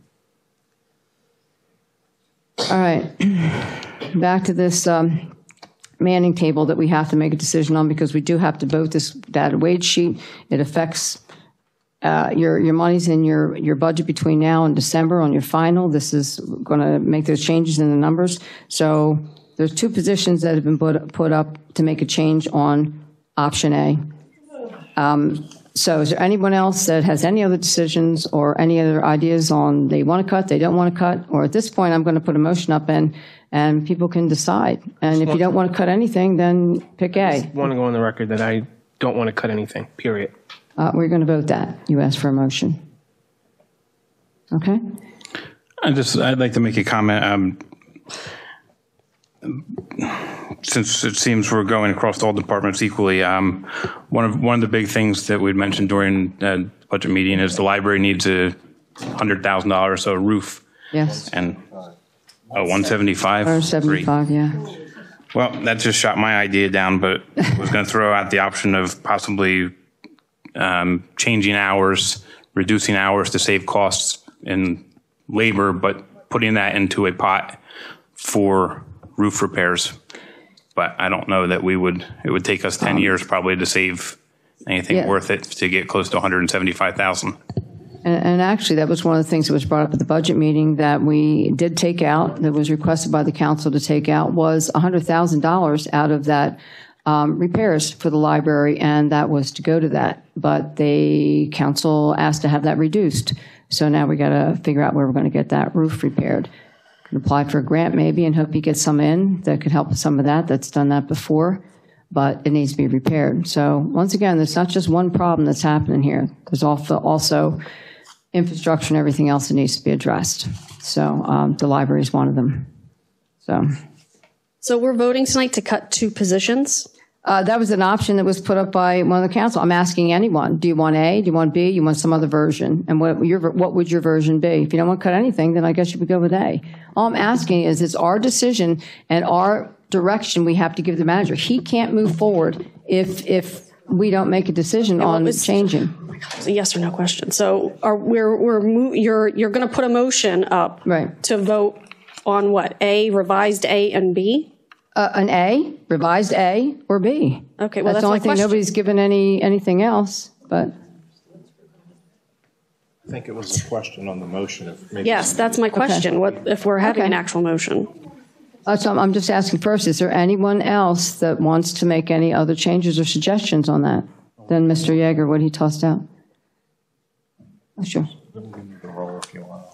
I mean, we haven't received any sort of a breakdown as to what this administrative cut would be. We received something about the police cut, but I have concerns that we're scaling back too much for our residents, and everything's going to get farmed out, and we're going to have nothing here.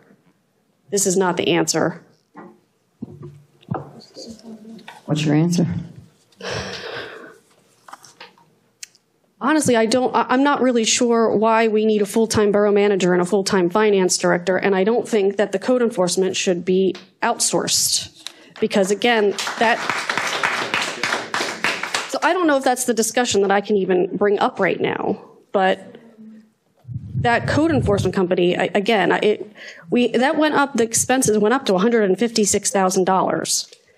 And we have significant revenues that we're missing out from doing that. And also, I mean, I don't know what paperwork other people have, but if you look at the sheet as to what has been done from the code enforcement company to last year, it's significantly reduced. Now, again, I don't know if that's going to be, I'm going to be told, well, that's not accurate. And because I don't know how you're saying before that we have people that here full time when the paperwork that we get doesn't show that. So I don't know if that's a discussion that we can have right now or not. I'm up for having it now. Do you have any numbers to support hiring somebody in-house? Really? Would be less? It would be less than $156,000. Okay, but for $156,000, we get the equivalent of 1.5 people working full-time with the number of hours we're billed by Keystone. Mm-hmm. And we get $90,000 of revenues. But I don't know where you're coming up with that number. Because I've taken every single bill every month and compiled my own spreadsheet that shows breakdowns by UCC, zoning, code enforcement, fire marshal, and electrical permits. So I have that. It's a great spreadsheet, by the way. Huh? Nope. It's not public comment during this time. Did you? So I welcome if you can provide me other numbers that say that in-house we could get this 2 people to, or 1.5 people to do it for under $80,000 a year. Well, again, I mean, I don't know why that's not something that I guess I don't know why our finance director isn't showing us this. I don't really know what the finance director does. We talked about hiring him, and we basically gave it all to the borough manager. We never talked about a job description. That's just incorrect. You got that job description in your packet. We never discussed it. There was never any discussion. We basically said the borough manager can do what he wants. That was the vote. Actually, and now we're here in November and we're cutting services from our residents, including a police officer. And we're just showing our residents where our priorities lie. When all of this grant money and all of this money going to our engineer and all this money going to our solicitor for all of these grant proposals, you can't run a town on grants. And now we're back here and we're saying to people that sidewalks and these open space parks and these water retention basins are more important than their public safety. And I think that's outrageous. And which ones did you vote no to? I think you voted for all of them. I did not vote for all of them. Oh. Well, I think there's a balance of the infrastructure as well as the police department and our borough workers. I think there's a balance for all of it. You can't do one without the other. You never repair roads. We're now just finally going to put in a little bit of park equipment for our kids. They get one out of the town for our park equipment.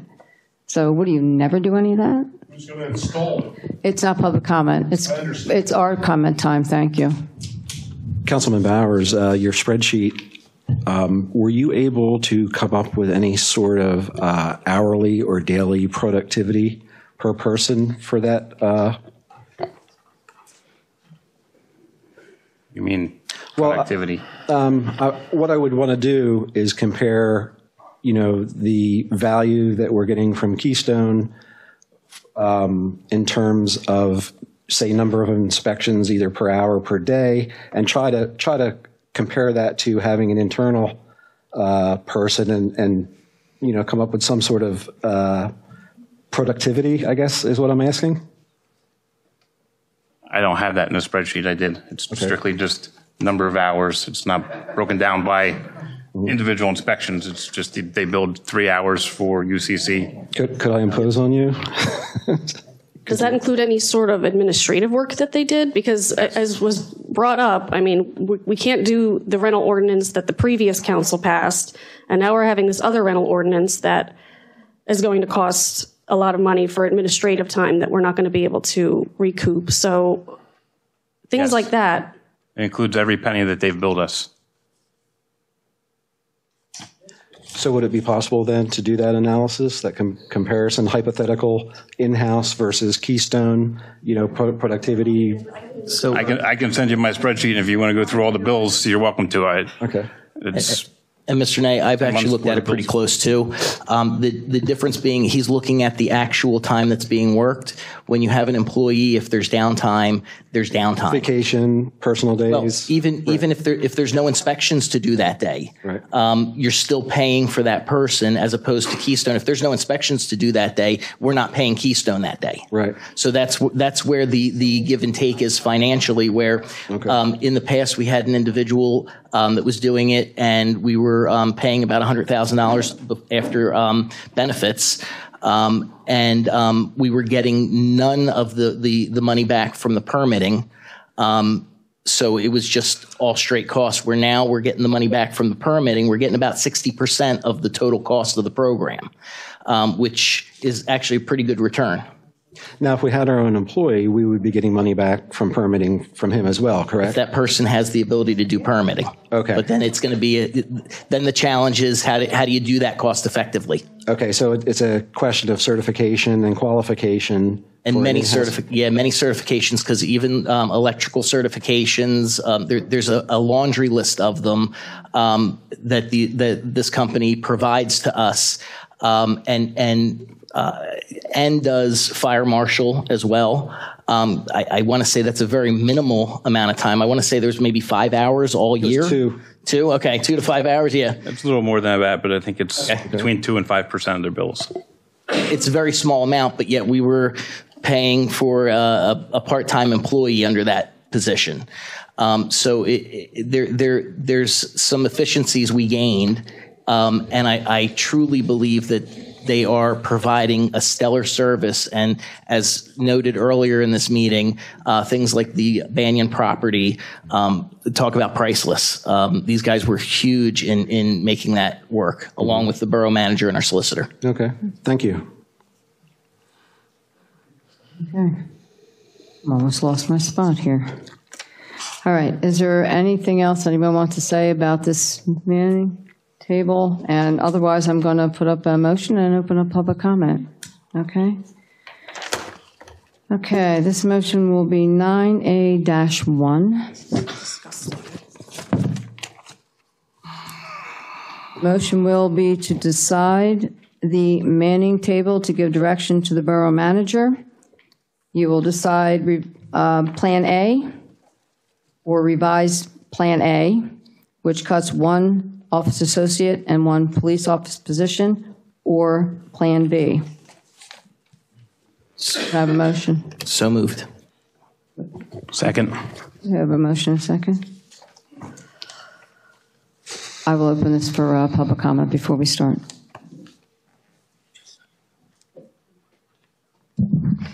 Catherine Panzito, 401 Hillcrest Avenue. If you phrase it that it's option A, I'm a little confused.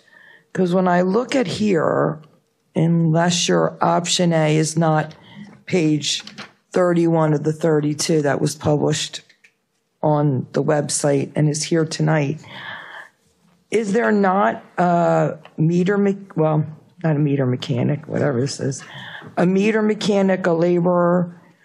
It seems to me there's a $51,000 and a $50,000 savings here. So is that not a position? Like everybody kept saying option A is everybody stays in force, but when I read negatives over here, maybe I just can't understand it. And I can't understand like it is mechanics in there, right? I don't know whose numbers were in the budget she got, because that really confused me. Is the idea for you guys to vote on some sheet here, incorporate these positions into the salary budget, and then move forward? Because it's like bizarre. It's like, is there a position? Is there not a position? I'm confused. I don't know what position you're asking about. I don't know. Are you talking about under public you're all works? confused. You're going to do an the meter option. mechanics thing is in there. There are 2 vacancies in the Public Works Department. Those are the numbers in parentheses that you're Correct. seeing. So are you erasing the vacancies? I mean, a vacant position means you can't hire it. We're not filling those positions. It's just shown. That reflects the savings there of not filling them. We can go semantics of, are you removing the position? Are you going to have a position in a budget and have no intention of filling it? A negative sort of implies you're not going to hire that person. Correct. Okay, so I don't want to do an exchange here, but wouldn't a negative of a laborer mean we're losing a laborer and we're going to lose one person as proposed in the office? The 2 positions in Public Works, there was someone who left a year ago or more, and that position has not been backfilled. Yeah, well, they need And then to fill this it. year, there was a retirement in the Public Works Department. Those positions are not being filled. Well, maybe they can get around to fixing the problems, like the sinking things that they can't get around to doing if you filled it. I don't know what more to say other than the fact that there are 2 vacancies in the Public Works Department, and we are not proposing to fill them at this time. To fill them back, and that's just a reduction. So that's why I looked. Is it this that's proposed, your example, plus all your office people were here? I believe the motion is for option A there's a motion. with 2 changes. Is the motion on the table before us? Yeah. That's what exactly is the motion. Okay. Anyone else? No surprise, I'm against the changes to option A. I think it's a terrible idea. And in addition to all the many reasons that you've heard from me and from others why I think it's a terrible idea, I think that you are opening yourself up to an entanglement with civil service, the likes of which will last for many years and be way more expensive than the money that we're paying this police officer. I think they're protected by civil service, and I think you're going to get tied up in court for a while, and I think ultimately he gets his job back with back pay and probably a penalty. So I think it's a bad idea. Thank you. Thank you. Somebody say they're not covered under civil service? I thought I heard somebody whisper that over there. Would that mean that, wait, excuse me one second. So would that mean that they're not covered by civil service? That would be incorrect. It would be incorrect? Yes, that's incorrect. It's incorrect. So what would that mean then if somebody was over there saying that? If it's incorrect that they're not covered by civil service by so they're not implication. covered under civil. Okay. I'm sorry, I couldn't hear it. No, there might be some question as to whether or not they were covered under civil service. Because somebody, yeah, I don't think your mic is on, Mr. Martin. All right. That's all. He's just grumbling. Oh, I'm sorry. Go ahead. Okay. So in principle, I'm against any cuts that are being proposed. Are you? Are you a vendor? Excuse me. It's Yes. public comment. Please, Ted, be reasonable. Don't talk to me. Excuse me. Be proper. Tell your solicitor to be proper. Excuse me. You tell You your have a public solicitor that's to wishing not to talk speak to a at this sitting time. council member the way he has. It's public comment. Trumpy. Okay, so I'm opposed to any move to cut any positions under Proposal A. I think we're being penny wise and dollar foolish. Having said that, are we using the same audit firm that we did in 17, 16, and 15 today? No. Okay, that's good. The other question I have is, I trust that the EMS has a liability insurance. I couldn't answer to that. I don't know. Okay. All right. I'm just saying, if the borough is taking on that liability of the EMS, I would assume that they have a liability insurance for us to recover any theft. Are they not bonded? Well, we oversaw their finances, so it was taken over, but that's completely done by Capital Health. We just watched it while it was in the process. Okay. So I don't know what their paperwork is on over there to answer that. Sorry. Okay. Okay.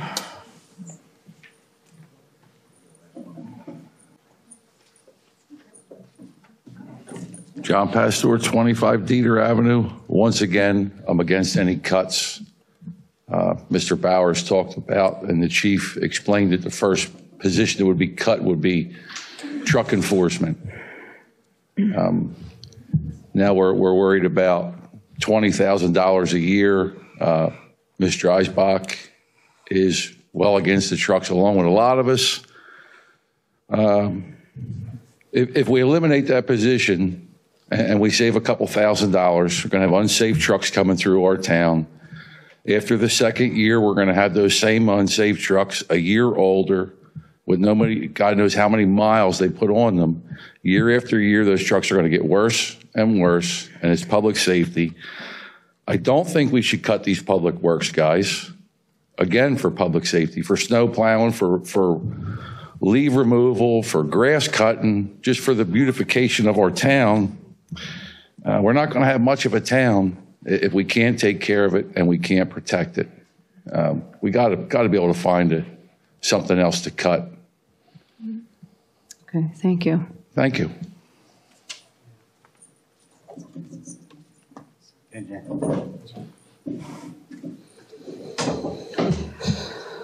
Wow and woo. Jane Berger, 90 West Maple Avenue. As I understood, this is a preliminary budget, had to be passed. And I thought I heard that between now and December, when you vote a final budget, there will be additional adjustments to revenues and expenditures that could change what you're doing. I'm just thinking this particular vote, this time, this evening, is premature, that you should wait until you are in a better position to finalize your budget and you know what your revenues and what your expenses are, and you will know then what cuts to make, and this motion should go in December when you pass your final budget. Thank you. Thank you, Jane. Ms. Berger is absolutely right. You are now going to handcuff your borough manager by saying, okay, here's your two cuts. There's nothing. So we save $100,000. He's now got to come up with another $400,000. You haven't directed him properly to where to take that from.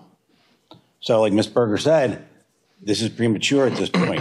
I'm a little confused of why we're doing so many votes on an agenda night. This is kind of unusual, but this is premature. You can't lock your borough manager into a budget that he's not going to be able to work with, because everybody knows that personnel is your major numbers. So if you want to cut one police officer, one secretary, let's do the math. It's about $150,000. He's got to come up with another $350,000 worth of cuts. And is that really his job, or is that your job? I ask you that.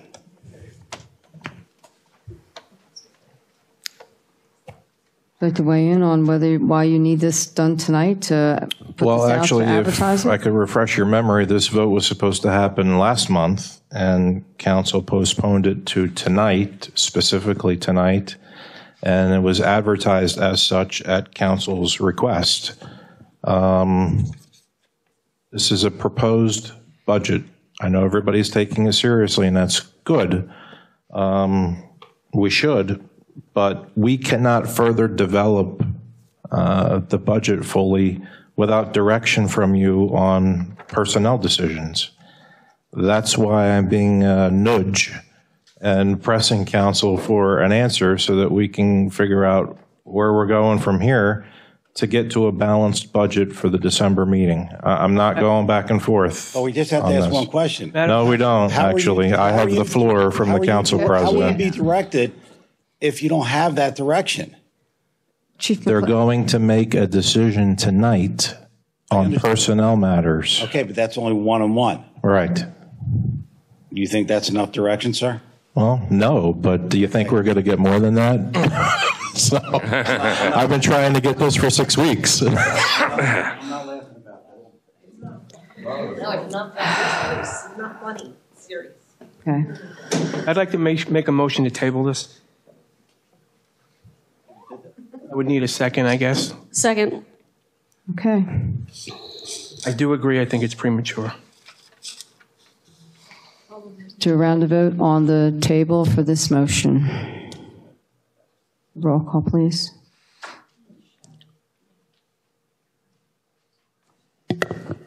Councilman Downs? No. Councilman Dreisbach? No. Councilman Prodigal? Yes. Wait, what? Councilman Larison?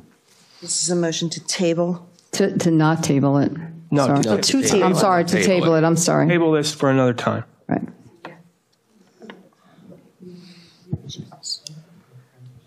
Motion to table. Are you confused? I'm sorry. Well, he tabled the motion to pick one of these decisions, so you have to decide if you want to table the it motion and wait or till not we have table better it. numbers. You want to table this motion that he just put up there to not make a vote on which one to pick. Whether or not to cut an officer or not. He wants to table Or it. multiple officers. No, please.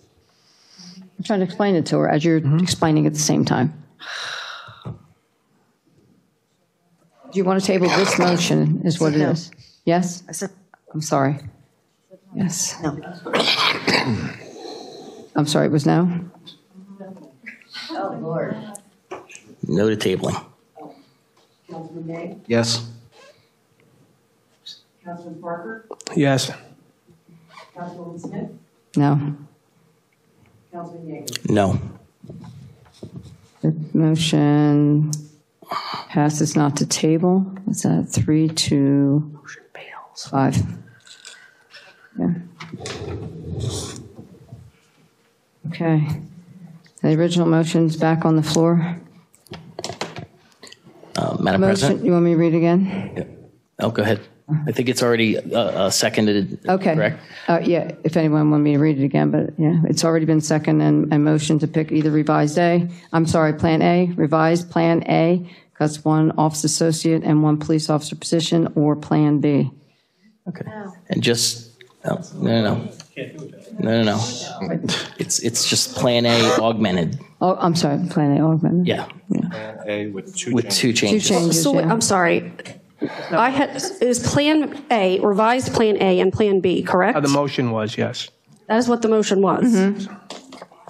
Or, I think it was. It was A or A revised. And I read what and the- then what B. the- what the So it changes was an were. option of three of them. Correct. Okay. Plan A with those other two changes as the second version, or Plan B. Okay, and can I get the piece of clarification, please? Sure. Mr. Mitchell, regardless of what the decision is, if it changes the budget, we'll be able to see those numbers in the revised version, correct? Of course. Thank you. Should these be done separately? I mean, it sounds like we're combining A and revised A under the same vote. Well, A is no change whatsoever. The revised one is Plan A with just those two changes. I read exactly what would be changed in that. That's the only thing changed in Plan A or Plan B. So that's the three options. Okay, so we're selecting an option, not a yes or no. Correct. An option. Okay. Correct. Mm-hmm. Understood. I have a question also. Any ones that we choose, will we be having another budget meeting to go over to find out where we can save more money? What else we can cut? Are we going to be having another meeting to discuss this? Your agenda meeting in December. he's going to revise this and give you that stuff. So at your work session, you can do it. The manager's going to change all this. So we're not going to have another budget meeting itself. We don't usually, but That's what I asked. I think I would agree with Councilwoman Larison. I'd like to take another crack at this and have a separate meeting. If I could request that the borough manager and the finance director please come to that one if we do have one. Be nice. I'm just asking that once council gets this revised, and we go over the figures and everybody looks at it, is there an option to have another budget meeting strictly dealing with the budget? Sit down there, hash it out. Right. Whether you were screaming at each other, whether we're, throwing things at each other, whatever it is, but hash it out and come to an agreement as to where else we are available to make cuts. That's just my only question. Is there an option to do that? I asked for the same thing and I was yelled at, so. if council wants to put up another meeting, it's going to have to be advertised. You're going to have to pick when that's going to be. That's the only way you're going to be able to do that because you're now going into December. This has to be advertised a certain amount of time before you vote your final budget. Right. So you've got to be able to fit that in and make those changes. But it's council's decision as to what they want to do. Madam President, I think we could fit that in. I mean, considering that in the past, we had that meeting 10 days before they approved the final budget typically. I don't see an issue that we can't fit, call it another finance committee meeting where we can go through the remainder of it, if that's what council wants. Well, again, just for clarification, if we're going to have a budget meeting, I would ask that the borough manager and the finance director are going to be there And that it be to answer questions. Move off for that? I mean, it might be a long meeting. We may throw things at each other. We may not be nice to each other, but Scott, would you want to advertise that meeting and we'll figure out when that's going to be? Once we get Council can have any meeting at once. Just let us know. We'll be happy to advertise it. Okay. In the meantime, you have to pick an option. We're in the middle of a motion. Okay. So my main concern is that we're going to come back in December. The budget's still not going to be balanced, and we're going to be cutting even more police officers because that seems to be where the focus is. So I don't even want to open up the window to cut one police officer because that is a slippery slope. Because again, I don't think that we're going to see the money that we need to see. And again, I think that our public safety of not only our residents, but also our police officers need to be really basically our number one concern. We already have a stigma. I grew up here. I know what that stigma is. We already have the stigma of where we are. And the police chief has done a great job with the police department. And I don't know why we would put anything in his way to keep that up. This is not the place to make cuts. We're as the manager said, it's going to be all over. It's not just in the police department. And you have from now until the time you have this meeting to come up with where you think you can get that money from. So if you want to put out there to raise the taxes, then you're going to have to get a vote to raise that. But I don't know where you're going to get all that money from. So you from now to then and work on the numbers and come back what you think. We cut everything that everybody asked at that meeting. We did. So I have no problem with that. Whatever council wants to bring and they want to cut or suggest that they cut, then we'll do it. If you want to put in an EIT, you want to put in taxes, max it out, then put it up there. Well, I don't know why I don't know why that continues to be thrown out there. Like that's our only two options. First of all, we have, with all due respect to the borough manager, I mean, he's making at least 12%, 10% more than the previous borough manager, and this finance director is making what he's making. And again, we overspent on the engineer over $100,000. If we could have stuck with that budget, we wouldn't be where we are today. And to cut a police officer, again, what are we showing to our residents? Where are our priorities? How much of the engineering fees did you vote no to? Again, you know what? I'm sorry, but I really feel that this is something that the finance director should have been on top of also. He should have said, you know what, guys, here's this line item that you are now not $50,000 over budget. Now you're $85,000 over budget. Now you're $110,000 over budget. Every month we receive that. Yes, but I'm saying I don't really understand why that wouldn't be a part of his job description. In all due fairness to Ms. Chronicle, she has brought it up. And exactly, I have brought it up. And I was told, oh, that's where we decided to blow up the budget. And I also don't appreciate that every time she says something, she's attacked by multiple members of council continuously. It's very disrespectful. Well, Mr. Parker, you should look in the mirror when you're also doing that. What I may answer attacking back our with solicitor you- on the dais. No, your solicitor is speaking out of turn. Ms. Chronicle is constantly attacked by everybody else when she comes up and says something. So it's absolutely happening. So. Well, we're working on a motion right now, okay? I'm waiting for it to go, but we haven't voted on it yet. I just have. Order, please. Yes, thank you. If you could clarify what the motion is you're voting on, what I wrote down, motion made by Mike and seconded by Justin, was to a motion on the wage data sheet, Right. A1, with a reduction of 1 police officer and 1 admin. So I'm not sure if all these 3 options came in. No, we're voting on one of 3. No, I said what the 3 were.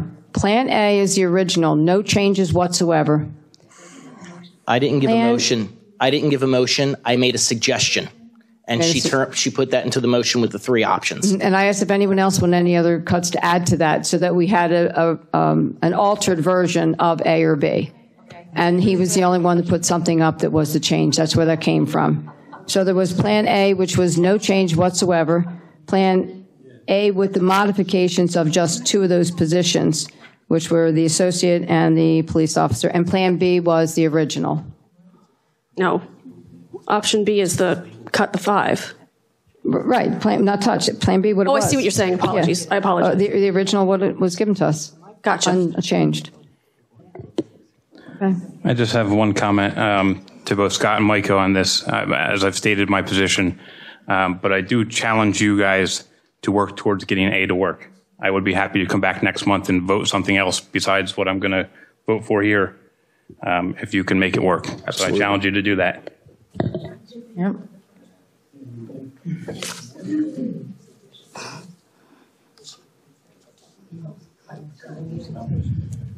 Anyone else? Okay. Let's get this through this motion, and then before the meeting ends, like I said, if council wants to put another meeting in and have another budget meeting, then you're going to have to give dates when it's available. It's going to have to make sure it's in before the December meeting. This has to go out. Okay. 9A, right?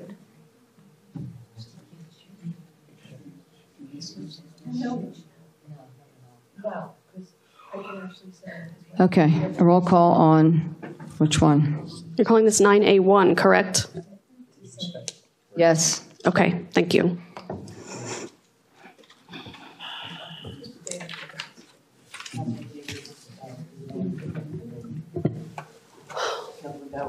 Second. Yes. Okay. When is this?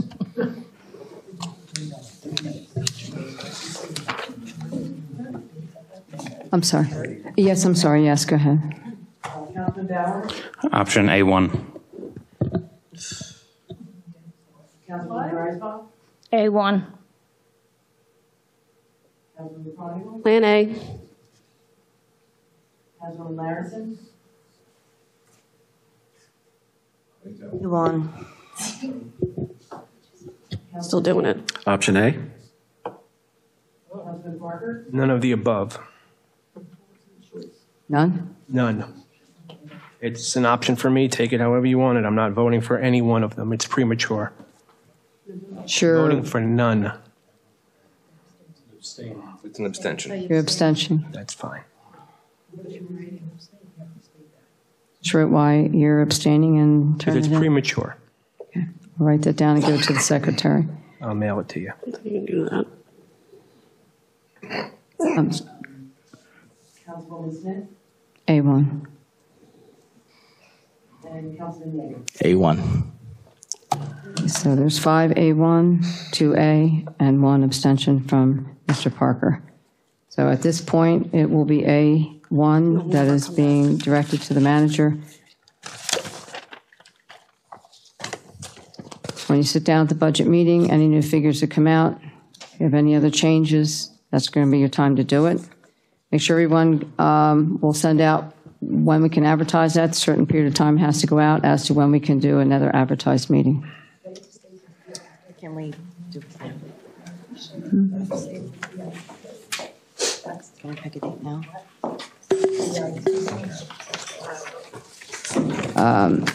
Can we? Moving on to the next action items, 9B is something that we vote on next week. It's a motion for the fee schedule for 2019. Those things are voted separately. Everyone got the updated one. 9C will be a call for a motion to appoint the finance director to serve as the treasurer and to vacate the position of assistant treasurer effective December 1st, 2018. If anyone would like to speak about any of these, you can talk about that now. It's time to discuss it. I have a question about Sure. that. Isn't that an appointed position, the treasurer? Yes, it is. Isn't that appointed at Yes, it is. Okay. Mr. Mitchell, what's the official title of our finance director? Finance director. Doesn't his title have more? He's finance director, compliance officer, and will be taking over the treasury duties. Has the treasurer, the current treasurer resigned? And his position was advertised that way, correct? Yes.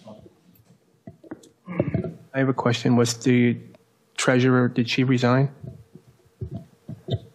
We're replacing her before her term is up. Did she resign? She did not resign. Okay. Did the assistant treasurer resign? No. Is this proper to do it this way? Yes. This seems like a forced. It's at council's discretion. And I also had Wouldn't said, there be when we need a motion to remove them, or to to change the wording on it It's incorporated in the to vacate language. it's all in one. He's vacating the position of assistant treasurer, but it's not. We're not asking the current treasurer to vacate her position. You're switching treasurers and vacating the assistant treasurer. So is that the same as eliminating the position or no? The position's there, you're just transitioning it. Unbelievable. The stipend goes away.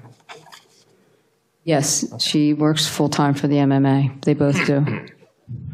And I think what the stipend for both of them, I think equals like $12,000, something like that. Is it 12 or 14? I thought it was 14. I think it's like 13. Yeah, I don't know.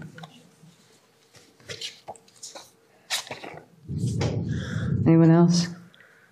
Okay. So that's coming up for Monday's meeting.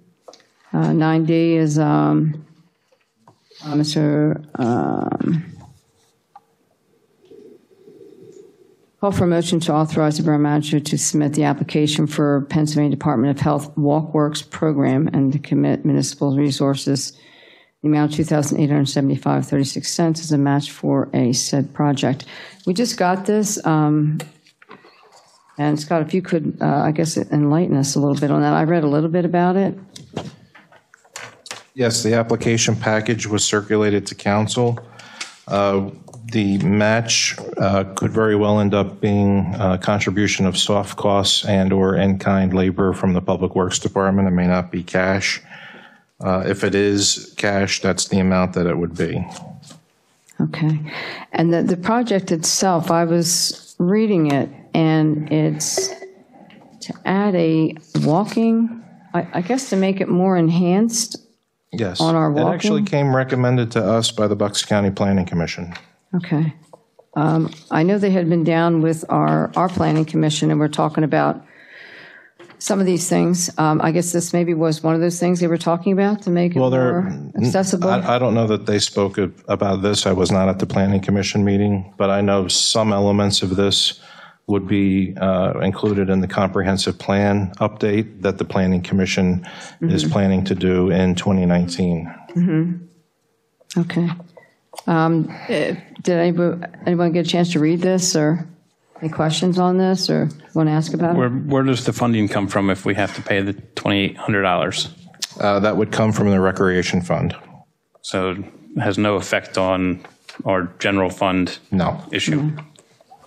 And it is said, I guess, with some of this stuff, it could be some soft costs in there too, like some of the other grants that we do where it's, you don't have upfront cash to put out for that.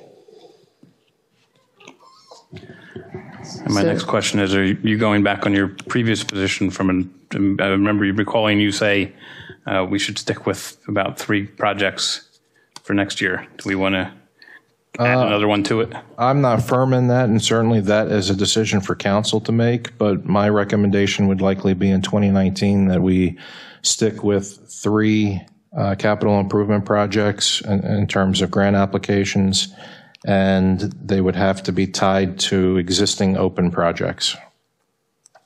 And stay away from any of those big ones. Okay, well, council can look at that and make a decision on that. 9G, these are all ones you're going to be voting on for the schedules. They're all voted separately. I will say anyone that has a committee that they need to make changes on their scheduling, this would be the time to do it. I think a message was sent out to everybody. So if your committee needs to cut down the amount of meetings or the hours or anything like that, you want to make sure you get it in because it's something gets advertised in the beginning of the year. So that's what these schedules are for. We're actually encouraging a slim down to the meeting schedule because we advertise a monumental amount of meetings and half of them never take place. Right. So we've been encouraging the boards and commissions to cut down how many take that times. into consideration, yes. I believe Danielle sent something in for beautification because we always do eliminate the December and the November meetings because the holidays and pretty much any of the beautification stuff. Yeah. She's already amending it. Yeah. I did send it, but yes, yeah, because here and I'm going to hand it to you. Please get it to us tonight or tomorrow so that we can include it in your meeting packet tomorrow for Monday night. Right. So look at your committees and see whether there's something you need more hours to. Like I think the Finance Committee might have wanted to, it was always just 2. You guys added more in this year. You might want to add what you would need for next year to do that. So take a look at that because that would be the time to do that. Not say that you can't add them on, but you want to make sure the schedules are put in so they can advertise them. You may, Madam President, if I may, you may have gone by 9E. I did. I'm sorry. You weren't seeing double in your delivery. We did give you 2 versions of the 2019 holiday schedule. An idea we wanted to float by you was the possibility of adding a community service day, which would be a holiday in the sense that the municipal building would be closed to the public, but it's because borough employees would be involved in a community service project that day. I love that. Okay, that's cool. So that's what, 1 added day? Is that what that's, I'm sorry. Well, we randomly selected, I think it was President's Day in February for that, but we really could make it any day you wanted if you didn't like that day. That's just something we... Whatever works out for the staff, really, and for you. I think that's a great idea. Love that. Very nice of the staff. Okay, so that's what that change was for that? Yes, so if you're okay with that, if there's a consensus that that's all right, we will go ahead with option 1, which includes the President's Day holiday for 2019. Okay. And while we're on the subject of holidays, Virginia is dying to brief you on this issue. Apparently, there's a long-standing tradition here where council has allowed the municipal building to be closed on Christmas Eve, and the employees exercise a personal day that day. We wanted to find out if that's still your intent for this year, because if it is, we'll authorize mass approval of personal days. If it isn't, we'll have to have some sort of skeleton crew here to keep the municipal building up. Some of us will be here anyway. It doesn't matter, but that's something that's been tradition here, and we're asking if we can continue that this year. Absolutely. Is everyone okay with all of the So it's changes? Yeah. not an official government holiday, but the municipal building will be closed Christmas Eve, and staff will exercise a personal day that day. Okay. Everyone's okay with that consensus? I don't think there's anyone against any of that. Yeah, that will be fine to make those changes. Thank you. Madam President? Yes. 9I, can we correct Summer Seat and change that to Patriots Park? Yeah, I guess that should be. I actually don't think we can. Okay. Was the original one put out that way? Because phase one of this project is the summer seat side okay. of Patriots Park, whereas the other side is the Patriots Park side of Patriots Park. Gotcha. Yeah. It's the Summer Seat side is what it's for. Okay, I get it now. Sorry. Speaking of that, before we go any further with that, when it comes to the sidewalks and stuff, and these are going to be going out to bid to do this, I was down there, and is there anything with the trees, like some of those trees that are affecting the sidewalks? Is that going to be addressed as they're getting ready to take that sidewalk up? Well, we have that problem all over town. Trees planted in the tiny little cartway between the curb and the sidewalk. But yes, it is a problem around Patriots Park. I know Public Works has a number of those slated for removal. Some of them are more of a priority than others. I think there's a couple of stumps over there too that they're going to attend to, but okay. I can't tell you as I sit here tonight which trees and in what order. But they are taking a look at that at the same time. Yes. To make, okay, just to make sure that's coming down.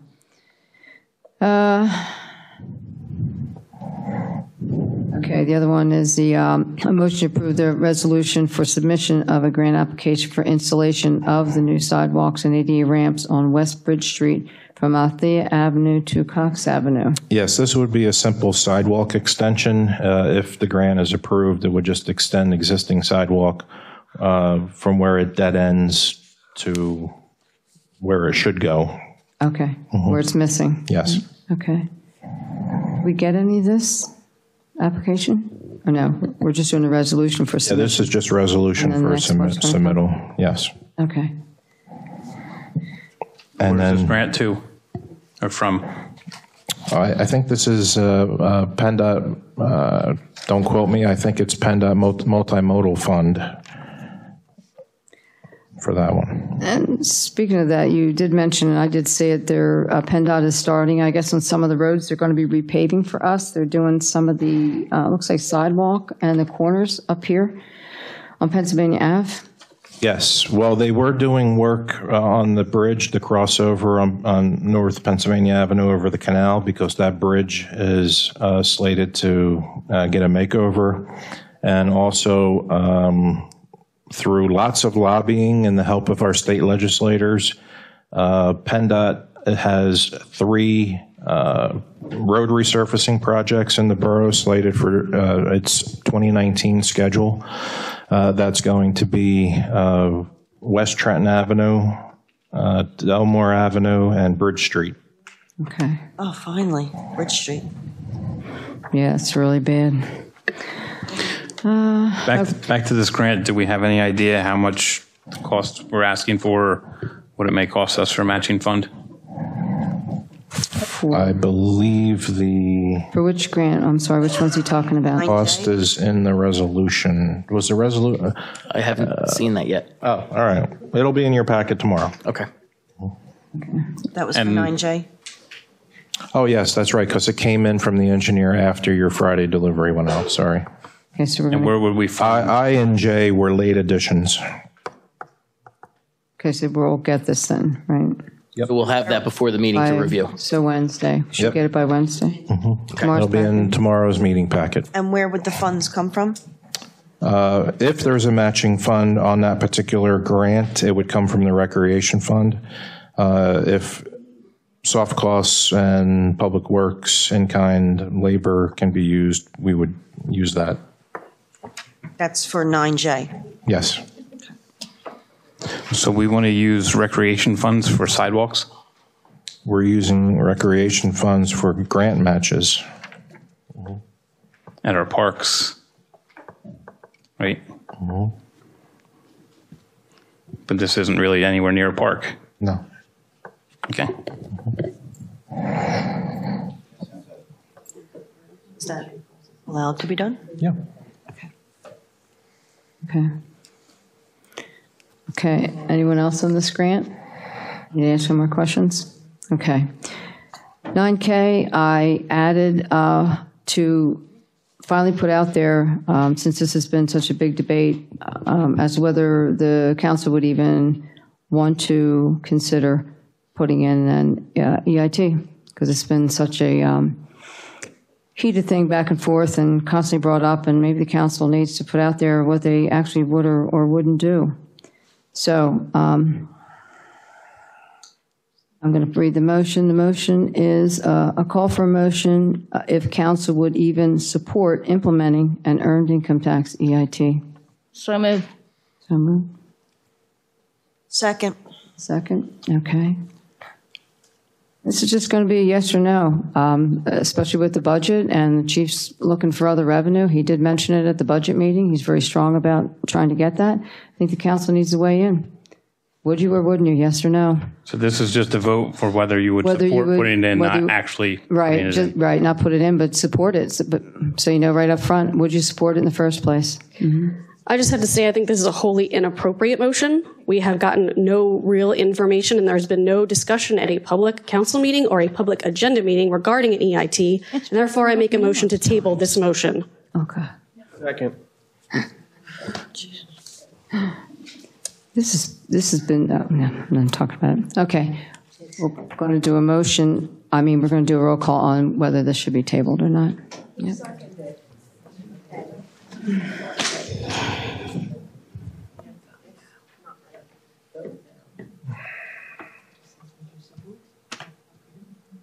Councilman Ballas? Yes. Councilman Drysdale? Is it to table? Yes. No. Councilwoman Crible? Yes. Councilman Larison? Yes. Councilman May? Yes. Councilwoman Parker? Yes. Councilwoman Smith? No. And Councilman Lee? No. Okay, motion is tabled, 5-3. We won one.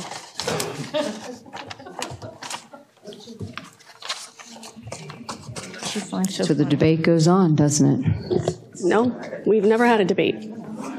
Want to debate it now? We actually debated it in We're going to debate it now. Finance Committee meeting. Okay, debate it then. I'm willing to discuss it now if anybody wants to. And do it at the budget meeting. You've asked for a budget meeting, you can table it. You can't. Yep. Yeah. So it's your budget meeting, bring it back up. I'll bring it up under borough officials then. Sure I can. You can say whatever you want. Yeah. But All right. I don't think we can talk about a table motion once it's completed. Okay, there's no unfinished business, no new business at this point. Borough Madam President, may I Sure. bring up something? Earlier in the year, when we went with a new auditing firm, I had mentioned I wanted to get quotes from several, and we ended up only getting quotes from 2 because it was rather late in the season. So I'm just curious whether council would consider, before the end of the year, going out and advertising for auditing services so that we get multiple quotes, and maybe we can get a better price. Council chooses that. Council want to do that? Do you want to direct the manager to do that? What's the consensus on it? I don't know. Yes? I don't have a problem with it. I mean, 1, 2, 3. I will make a quick comment on it, though. Cheaper isn't always better. But at the same time, I know we're asking them to dig deeper than they have in the past. So as long as we're clear with with anyone that's putting in a bid what the expectations are, I'm good. Okay, so I guess we're directing you to advertise and get some other quotes from other companies.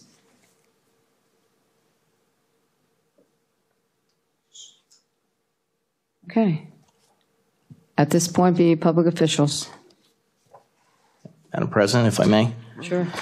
So I just wanted to give a couple updates from the budget meeting that we had, because there were some questions that were asked. I'll summarize 3 of the questions by saying that they were wish list items that are no longer in the budget. There was a question about the health care costs and whether or not all employees are bundled. The answer to that is yes. The increase in audit costs from $8,000 to $12,000 is, as I just said, we're asking them to go deeper than they have in prior years to ensure that the books are correct. Crossing guards I spoke about earlier, cost about $31,000 a year. It is not the actual cost. The borough does cover quite a bit of the costs and covers the cost of backfilling for call-outs and management of that group. There was a question about pensions and the lower amount slated for the pension funds. That amount is driven by the state, apparently, which I did not know. And it's based on the contribution that the state is driving down to us. Carryover for the Planning Commission in their budget was from lack of usage. And there was $112,000 in 2018 that was in for equipment in our liquid fuels funds that was carried over to this year because it was not utilized in the prior year. And actually, it's 119. 119, I'm sorry. I can correct you. And that actually was on the wrong line. Okay. We have corrected that. Yep. But we do have the option through PennDOT of, if we're not going to use it to purchase equipment, if we want to use it for road repaving, we can get them to bless that. Thank you, sir. And that was the guts of the questions. Anyone else? Yeah, I'd like to talk about the EIT for a minute. I had posted this on Facebook. There were about 1,384 views, 224 comments. Bottom line, there were about 23 people that responded. There were 17 that were opposed, and 6 were either neutral or in favor. So it's about 65% of the people are opposed based on my unofficial little poll. As of 2013, 95% of the municipalities in Pennsylvania have adopted an EIT. I'm getting my facts from the DCED Taxation Manual, June 2018, if anybody wants to fact check that. Keystone Consulting charges, as they're the designated third party for Bucks County, and they charge 1.34% to handle those monies for us from the employers to the county through us. The EIT at 0.5% will generate approximately $900,000 a year for our community. I believe, Micah, you worked on a lot of this. Right. Before people freak, let me just say he's talking about Keystone Collections Group, not Keystone Municipal Services. Right. They're two different companies. Right. Before I get hate mail. Right. Or the Keystone State, right? I didn't hear what he said.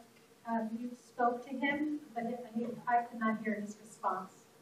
He confirmed that he did work on this with Keystone Consulting, and he was confirming the approximation of $900,000 in potential revenue, and that will take, I believe Mr. Mitchell said, 2 to 3 years to fully seed. We have, I believe, a little over 1,600 residents that already pay an EIT, and that would come in pretty quickly. The breakdown, I believe, is about 43% of our residents already pay an EIT. So that would mean this would be new for about approximately 57%. 1,600 residents? I'm sorry. Yes, 1,667. And this was based on tax filings. We have 8,900. Yeah, this was based on tax filings. Is that correct, Micah? Sorry? This was based on tax forms that were filed, these numbers? It comes from the state, yeah. So you're correct. It's not residents. It's actually people who, I believe there were a total of 3,600 or 3,700 people that filed income taxes in Morrisville. What year was that from? Do you remember, Micah? I believe the first one was 2016. Okay. And of course, married filing joint returns is counted by one under this system. So that's why, you'll see the difference between actual occupancy versus number of people that are filing. Does that answer your question? I didn't have a question. Okay, just correct, qualifying, thank you. So, we heard tonight about grant funding. We heard about police department funding. We can only cut so much. Every year, expenses are going to go up, and you're only going to be able to cut so far. And then next year, you're in the same boat again, as the chief pointed out. If we have fiscal responsibility without increasing revenue, it's just a Band-Aid. If we increase revenue without fiscal responsibility, it's a Band-Aid. We need to do both. We need to be fiscally responsible, and we need to increase our revenue. Chief, did you? Don't forget, senior citizens do not pay. This is debate now? Right. Said the senior citizens do not pay the EIT because it doesn't go against retired. It's only earned income. It's not retirement income. It's a no back. This is just officials, and he's making a statement. This isn't a free for all. You can please. EIT can talk at the budget meeting all you want with Mr. Ney. I know, but that's him giving it to you. Please. That's him giving it to you. Yeah. Please feel free to contact me on my social media. I'll be happy to, discuss any questions you have. Or through the borough email, or my cell phone's on there as well. So, again, having this income would be a significant thing for our community. I believe with the fiscal responsibility and the additional revenue, this is the best course of action going forward. We really, really need to consider, in addition, if this ever gets back to the table, I would also propose that we agree on how this money is going to be spent. I would want to know how much we're going to put into an interest earning account for savings, how much we're going to put into a reserve fund, how much is going to go towards grant funding and community improvement, and ultimately operational expenses. I'd like to see that breakdown so we know how the monies are going to be spent going forward. I know it's not a popular topic, taxes, and I don't like them either. But we really don't have, as a borough, many options for revenue. So having said that, I guess I'll leave the EIT discussion there. Obviously, I'm in favor of it.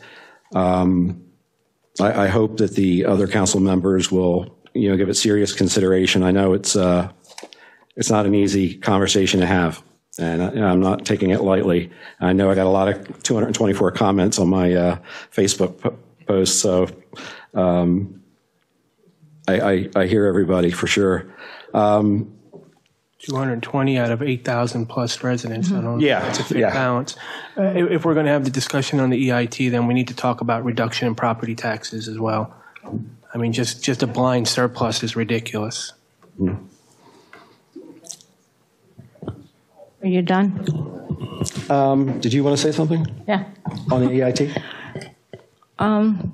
Just a quick, that does not all come to the borough, correct? The school also gets part of that? No. They don't? No. If you, what I was proposing was a 0.5%, which is a half of 1%, that would stay on the borough side. Okay.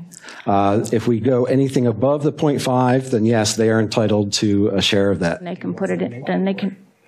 The only problem with that is it would be the school district could see it as a source of revenue that doesn't increase property taxes. And since the borough has already enacted an EIT, they would simply piggyback on that and do the same. And we could have a 1%, a 1.5%, 2%. That's what I was just going to ask, Ted. That's exactly what I was They may going not to get a ask. portion of the 0.5%, but they are more than welcome to stop raising property taxes and institute an EIT and get $900,000 like we're going to get.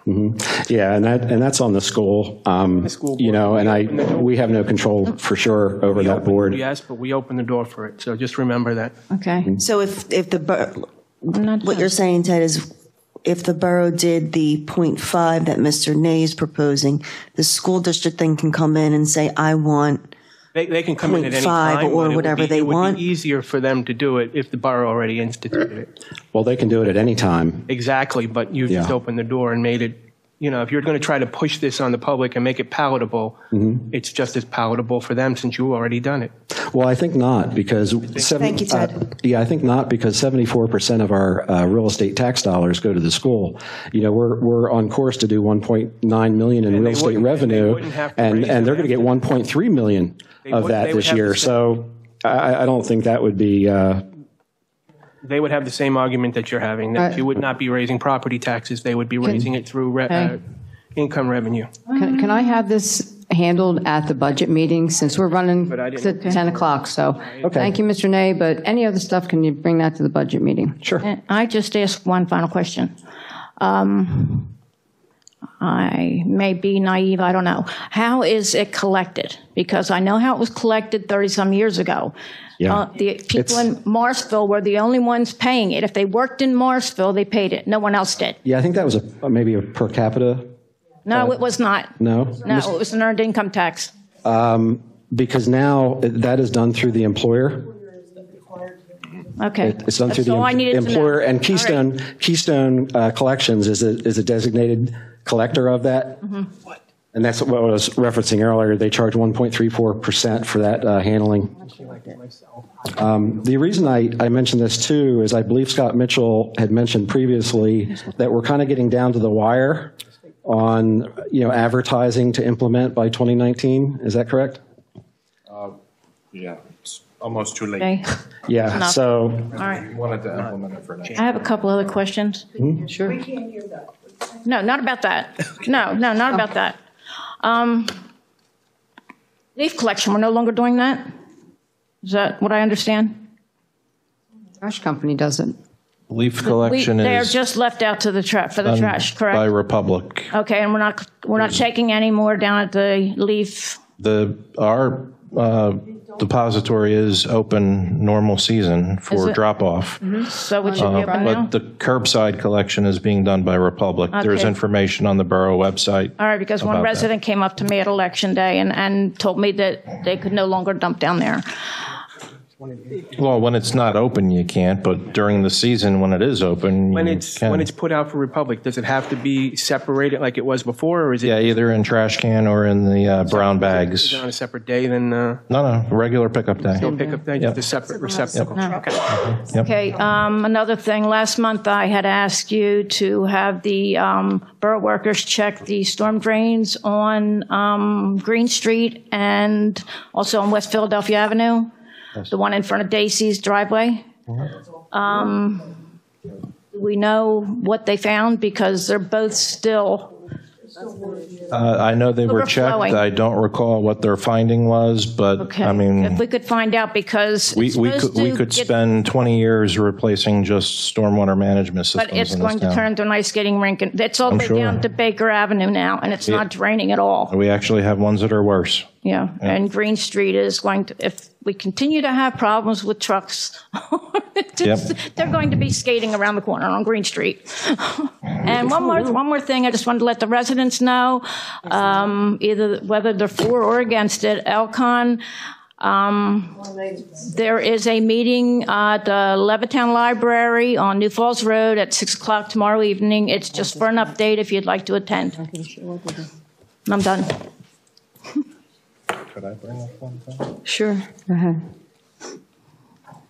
Oh, I'm sorry. No, I'll wait till everybody's She's done.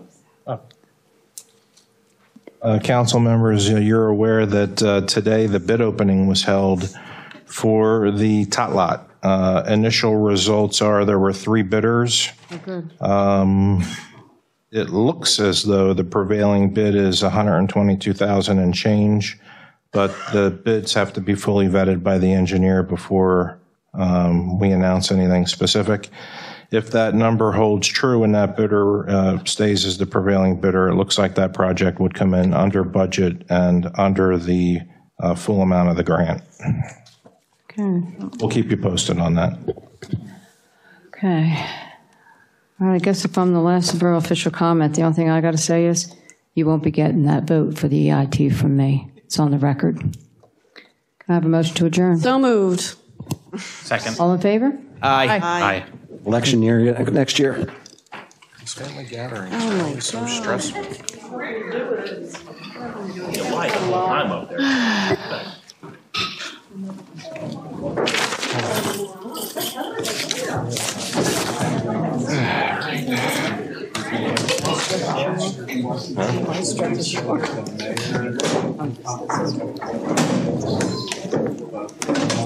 You got a problem with the opening services.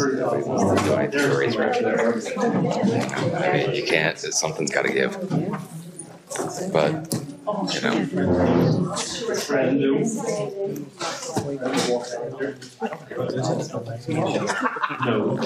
Oh, sure.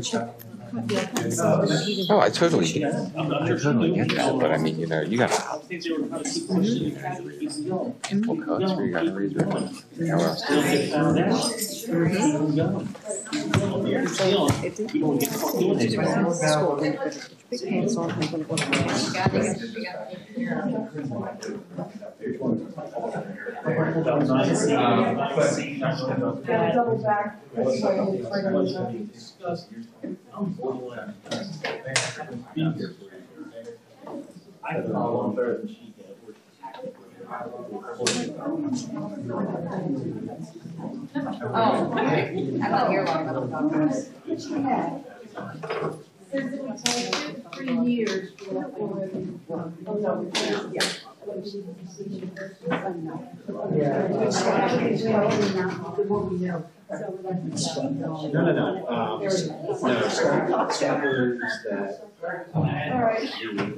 I don't care. I mean, I just hope I can have like some kids or something like that.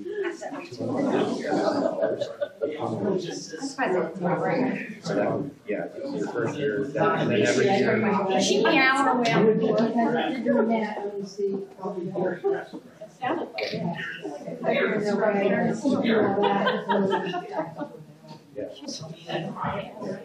Yeah, obviously she gets no information. And I'm at the same meetings. I listen to the conversations, and then a meeting later, suddenly she doesn't remember it. I'm like, I was. And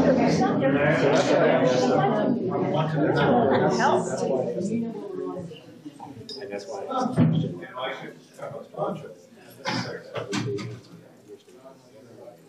Yeah, I wasn't about that. Oh, yeah, no, I was. So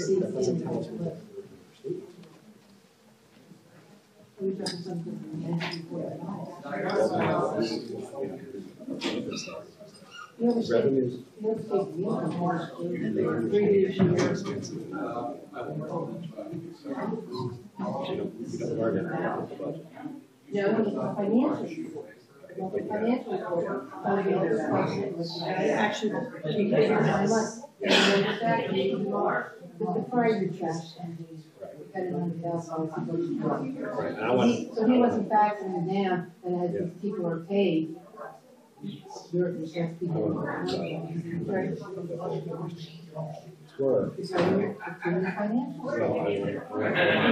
last year though. Yeah, go back and look at it.